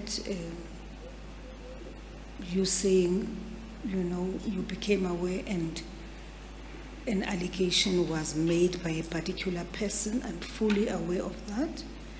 But my question would be, when did you become aware of the rumor? Thanks for the question, Madam Speaker. There are many allegations that are always in circulation.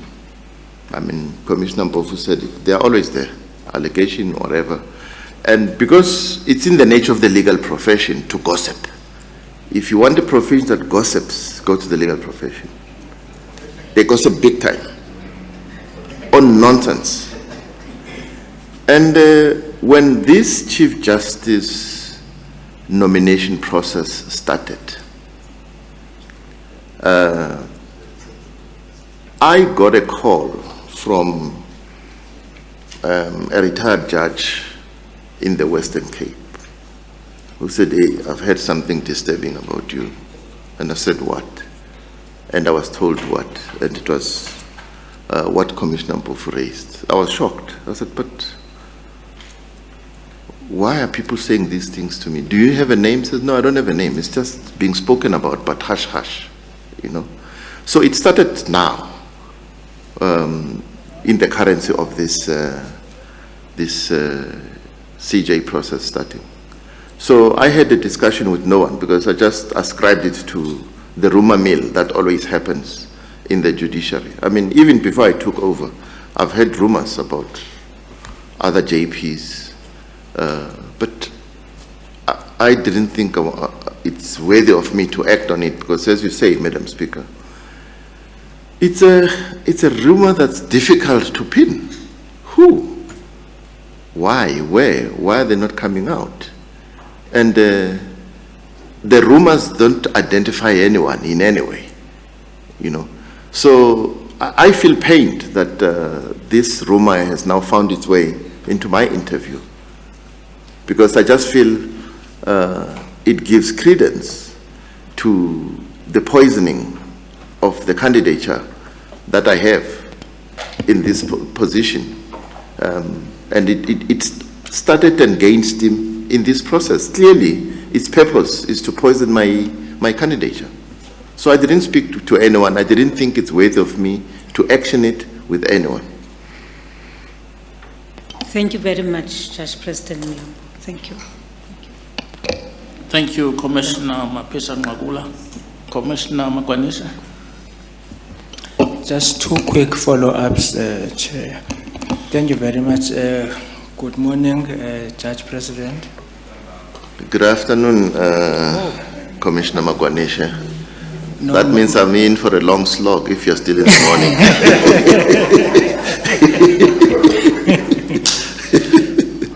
My apologies. I think it's me who's sleeping.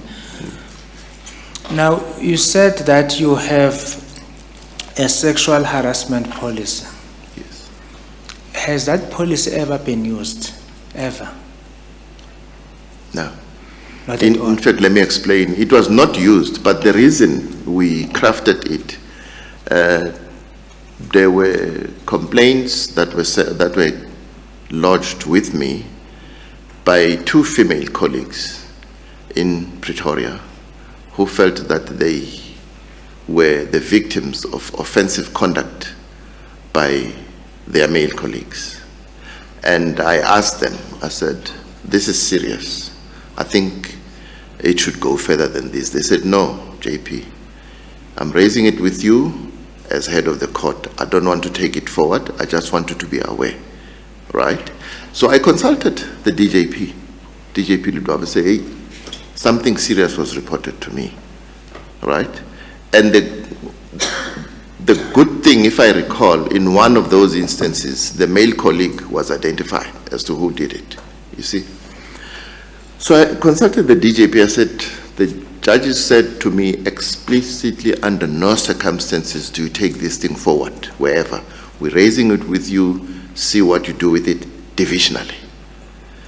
So I then consulted the two colleagues to say, look, I've spoken to the DJP.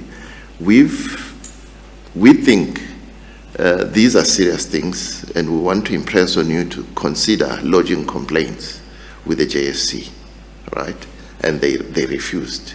So we said, well, as a fallback position, shouldn't we engage an experienced retired judge to come and have a chat with you? Because all they said, they wanted this thing to be spoken over and resolved so that it's brought to the understanding of those colleagues that this is wrong.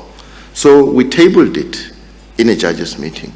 And we spoke about it extensively, that colleagues, as JP, the leadership of the division, we've received this.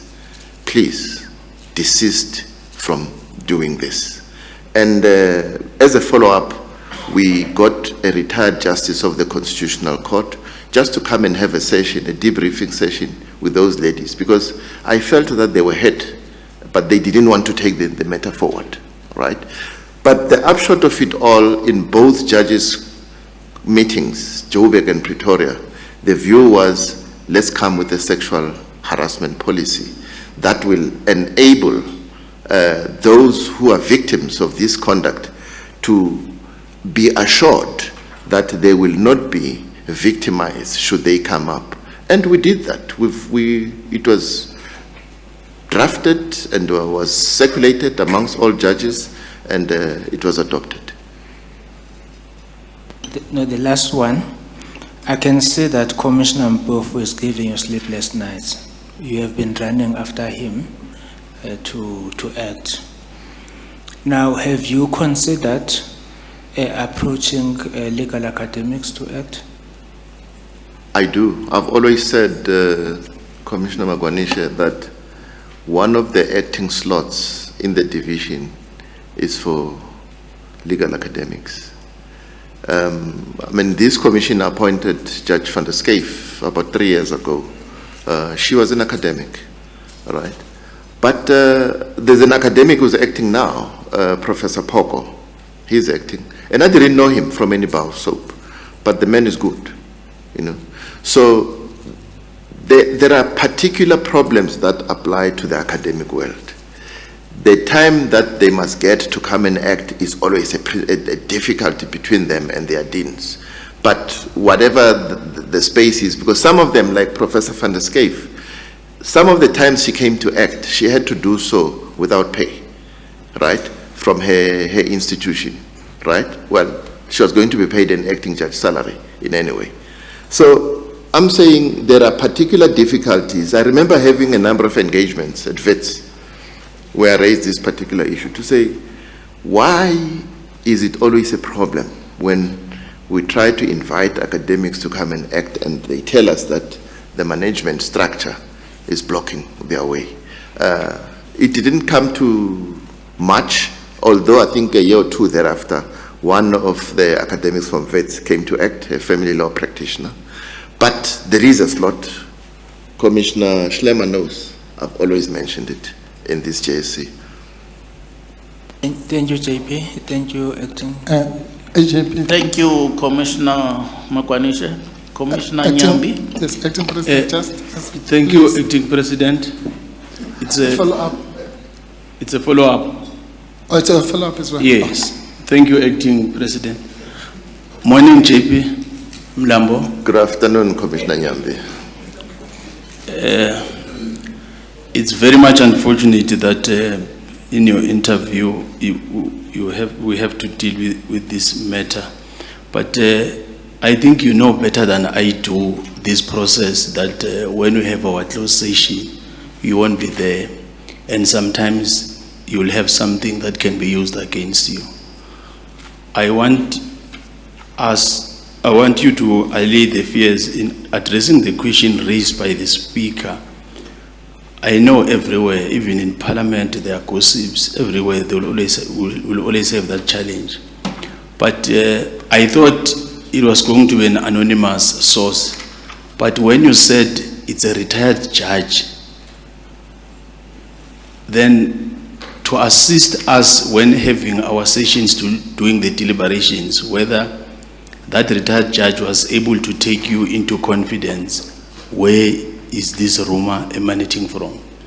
Because they are raising something very serious, sensitive in this country that has got that serious challenge, and you are being interviewed now. And as I said, you know better what happened when we get to the closed session.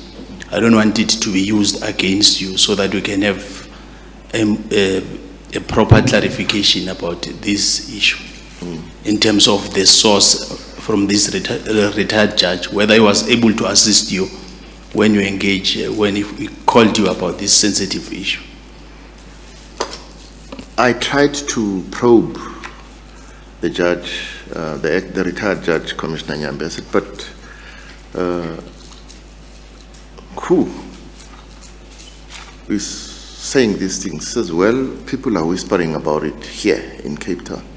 And she wouldn't come out and tell me who those people are. I explored, I probed, I pleaded, and got nowhere. And it pained me to hear something like that, because I realized that something must have been at play here for people to start saying that. You know. So I probed, I tried all my best to get the retired judge to tell me who was saying these things, and she wouldn't budge. Thank you, JP Mlambo. Thank you, Acting President. Thank you, Commissioner Nyambi. Things are beginning to get out of hand now. Commissioner Mbofu wants to follow up on a follow-up question. Commissioner Mbofu? No, it's fine, AJ. I don't want to follow up on a follow-up question. Actually, I wanted to follow up on the speaker's point and the comments that came from the candidate. Please proceed, Commissioner Mbofu, just brief. Thank you.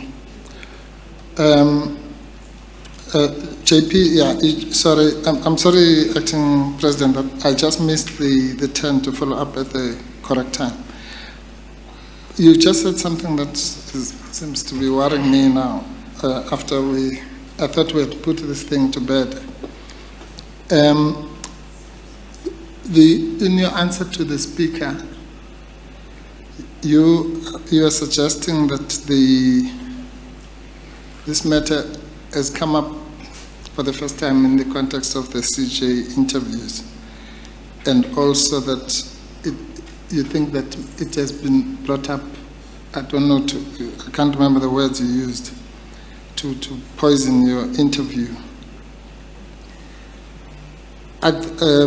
We have raised, I think I made it clear, people maybe I had some comments about how we were asking soft questions. That's simply because the chair, we've promised the chair that because of the seriousness of these interviews, whatever questions, easy or hard, but they must be asked in a measured manner, which is what I think everyone would have seen in the last 3 days.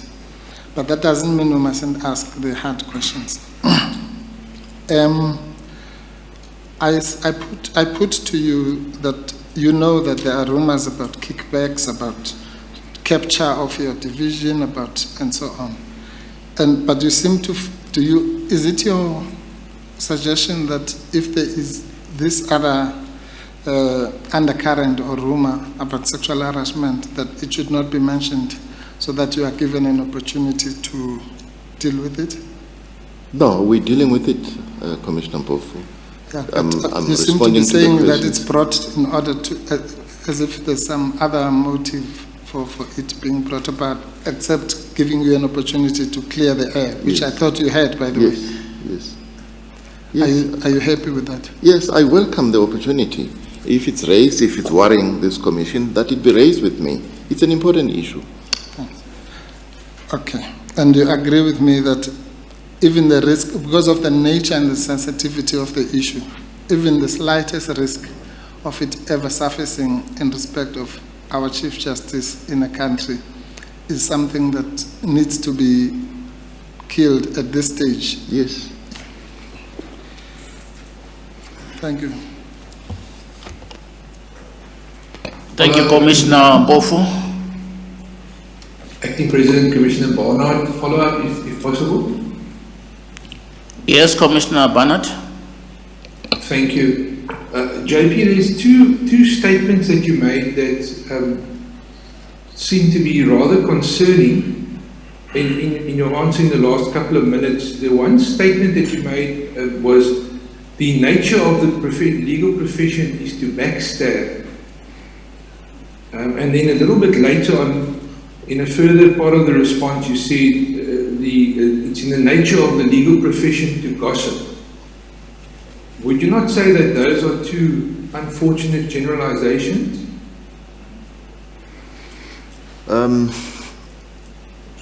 Commissioner Barnard, I've been a lawyer and a judge. I've been a member of this profession for all those years, and I didn't say make those statements lightly.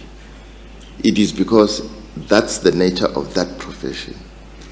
It gossips. I can share examples with yourself about how when judges or people who are shortlisted, who must come to be interviewed, especially coming from the bar, where you found judges who still carry bar gripes or bar baggage, would try and influence me against supporting particular candidates, all based on rumors. So that's been my experience. So the answers I gave are based on my experience as being in the legal profession, that the legal profession gossips terribly, and it's in the nature of simply just perpetuating gossips that morph and take their own life and continue. So that's my experience, and that's why I answered it that way. And the backstabbing part is part of that answer. That simply because people were colleagues at a particular bar and they had a run-in regarding a particular issue. When one is now a judge and I receive a request from Commissioner Mpofu as chair of the Johannesburg Society to say, there's a list of prospective SIL candidates, can you get comments from your judges about what they say? Then all the baggage comes out, which is unfounded. So it's based on that experience, Commissioner Barnett. If I'm offending anyone, I apologize, but that's been my experience in the legal profession, that there's backstabbing, there's gossiping. Well, it seems to me when you refer to legal profession, you're actually referring to the judiciary or members of the judiciary. And lawyers and advocates. That's the legal profession. And you don't think that that's, I'm thinking about the concept placing the judiciary in disrepute. It's not something which is quite a serious allegation. I suppose it can be viewed as serious, but the members of the legal profession who are in this room know that what I'm saying is what they've experienced as well. I mean, there's Commissioner Madonsela, he's nodding. I gradually agree, yeah. That's because Madonsela gossips a lot. For the record, I gradually agree. Sorry, Acting President. Thank you, JP. Thank you, Acting President. Thank you, Commissioner Barnett. Commissioner Tsepe, at long last we have reached you now. Yeah, there have been 10 follow-ups just before I could speak. Thank you, Acting President. Good afternoon, JP. Good afternoon, Commissioner Tsepe. Are you well? Under the circumstances, yes, I'm well. You are one of those who spend my attempts to come and act.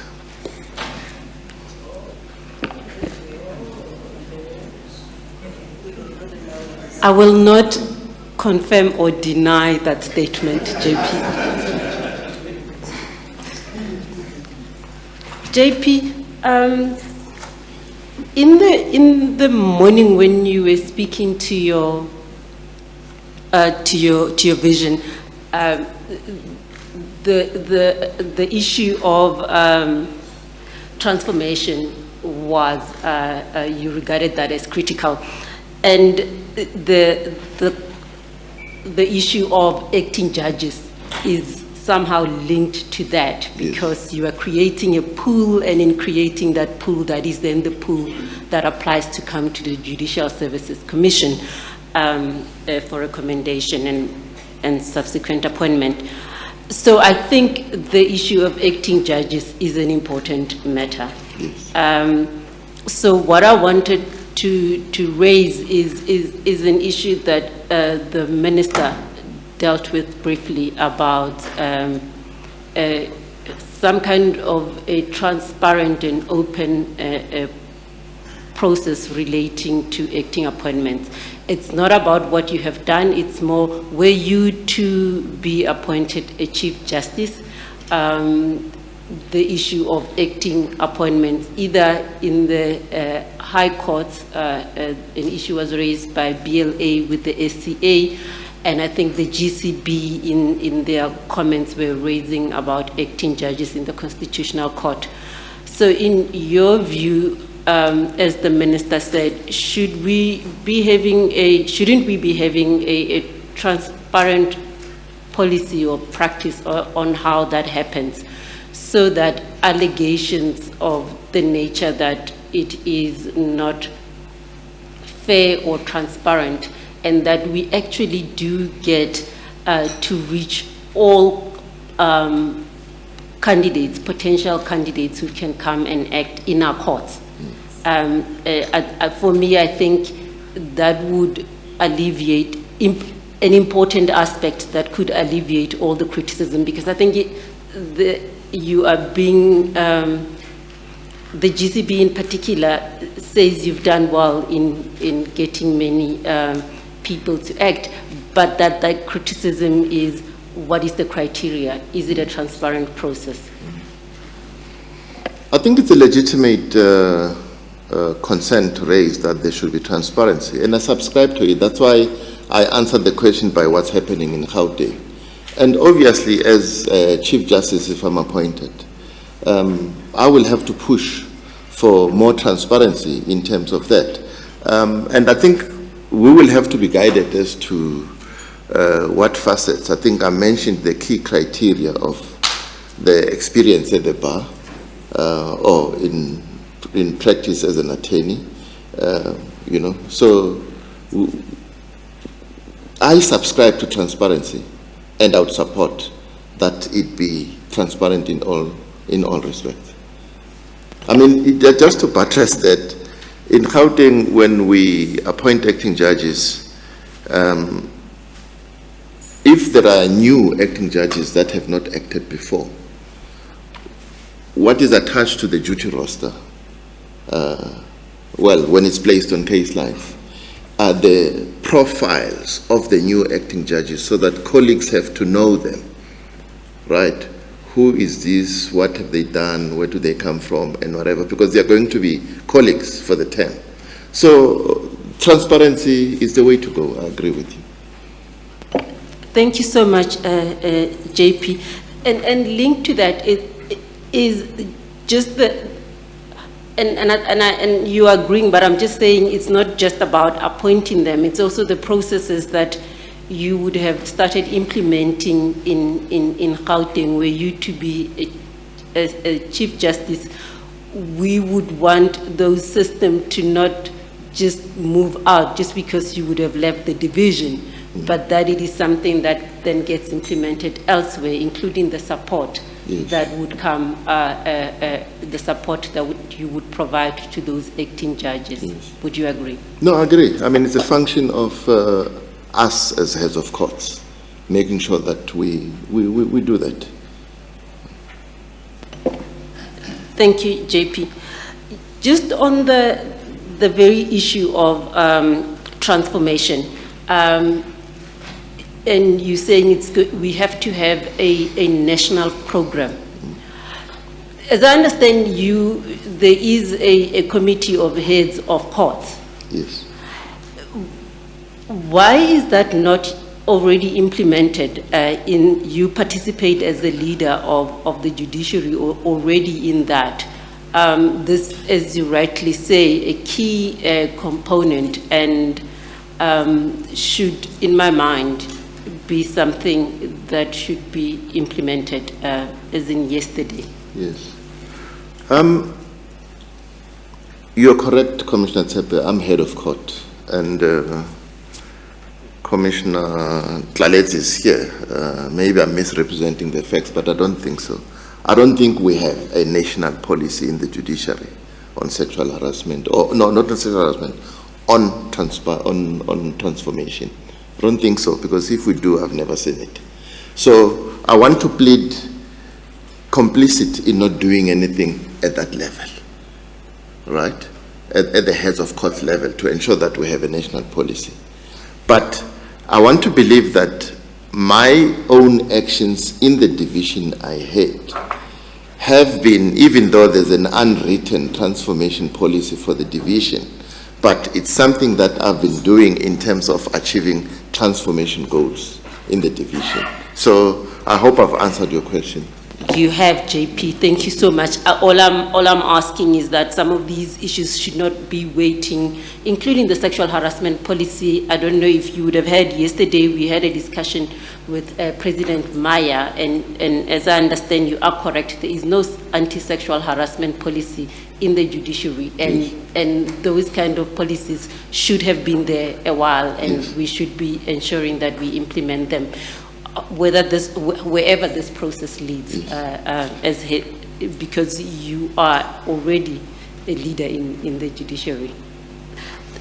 Just the last issue I wanted to raise with you, JP, it's on the exciting modernization. And I was glad you managed to slip it in as part of your priorities as well. The question I've been asking candidates is that obviously as practitioners we have seen the value, particularly during the lockdown and the COVID pandemic, the value of case line and online virtual hearings. It is a reality to most of us. But from an access to justice perspective, it still remains a dream for most South African litigants or possible litigants. You spoke briefly about one of the centers, advisory centers, I think that you referred to. Is that something that is happening across the country, or is it just here in Gauteng? Because I would like us to, in doing that, have a strategy that covers the country. I mean, were you to be appointed a Chief Justice, that would be what it is. And do you have any ideas how we're going to do so? Yes. The Community Advice Officers Association of South Africa is a national body. It's got advice offices spread throughout South Africa. Unfortunately, some of the funding they obtained during the COVID era, especially covering the availability of data for offices, was not national. It covered some advice offices. And I'm happy that, I mean, we made an approach to the LPC. The LPC chair, Commissioner Lepu, was very receptive to the idea of grassroots entities assisting in terms of closing this gap on access to justice. And that's one aspect. But I think someone asked me if the accounting that we do shouldn't go deeper down. But in the same thinking, Commissioner Tsepe,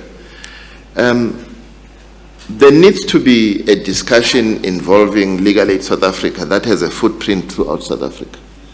But you may find that its offices probably don't cover certain areas.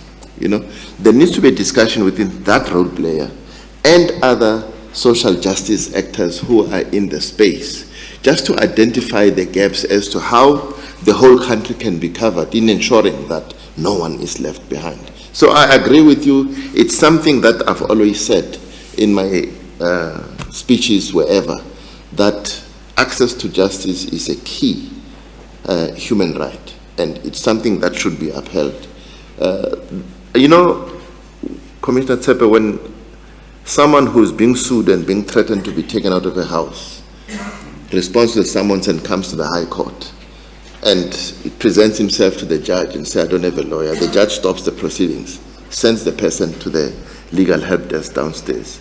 And because there's a rotational list of attorneys on call to help, the next one on the line is called, and that attorney, that client, the relief you see in their face is that I now have a lawyer. I've got someone who's going to assist me stand up and put my case forward. So it just illustrates the importance that it can't only be people who are able and who have access to funds who access the justice system. It should be everyone. So I agree with you. Something needs to be found. A strategy through an engagement with the justice sector actors at grassroots needs to happen to make sure that we cover all the gaps and we have something sustainable. One issue that I've raised, which I can raise for you, is Legal Aid piloted an internship project years ago. We had to go outside government to find money to employ about 100, I think it was 50 if not 100 interns, because a lot of university graduates walk the streets without getting articles or getting pupillage.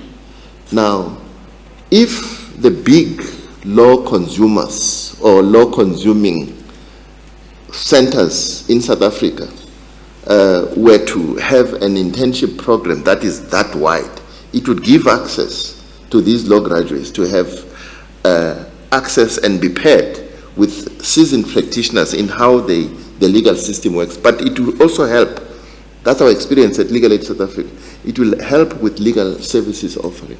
So these are things that can be discussed and be implemented.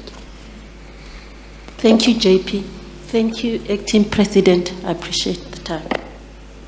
Thank you, Commissioner Sepe. I make it 10 to 2 now. Load shedding is due to kick in at 2 o'clock.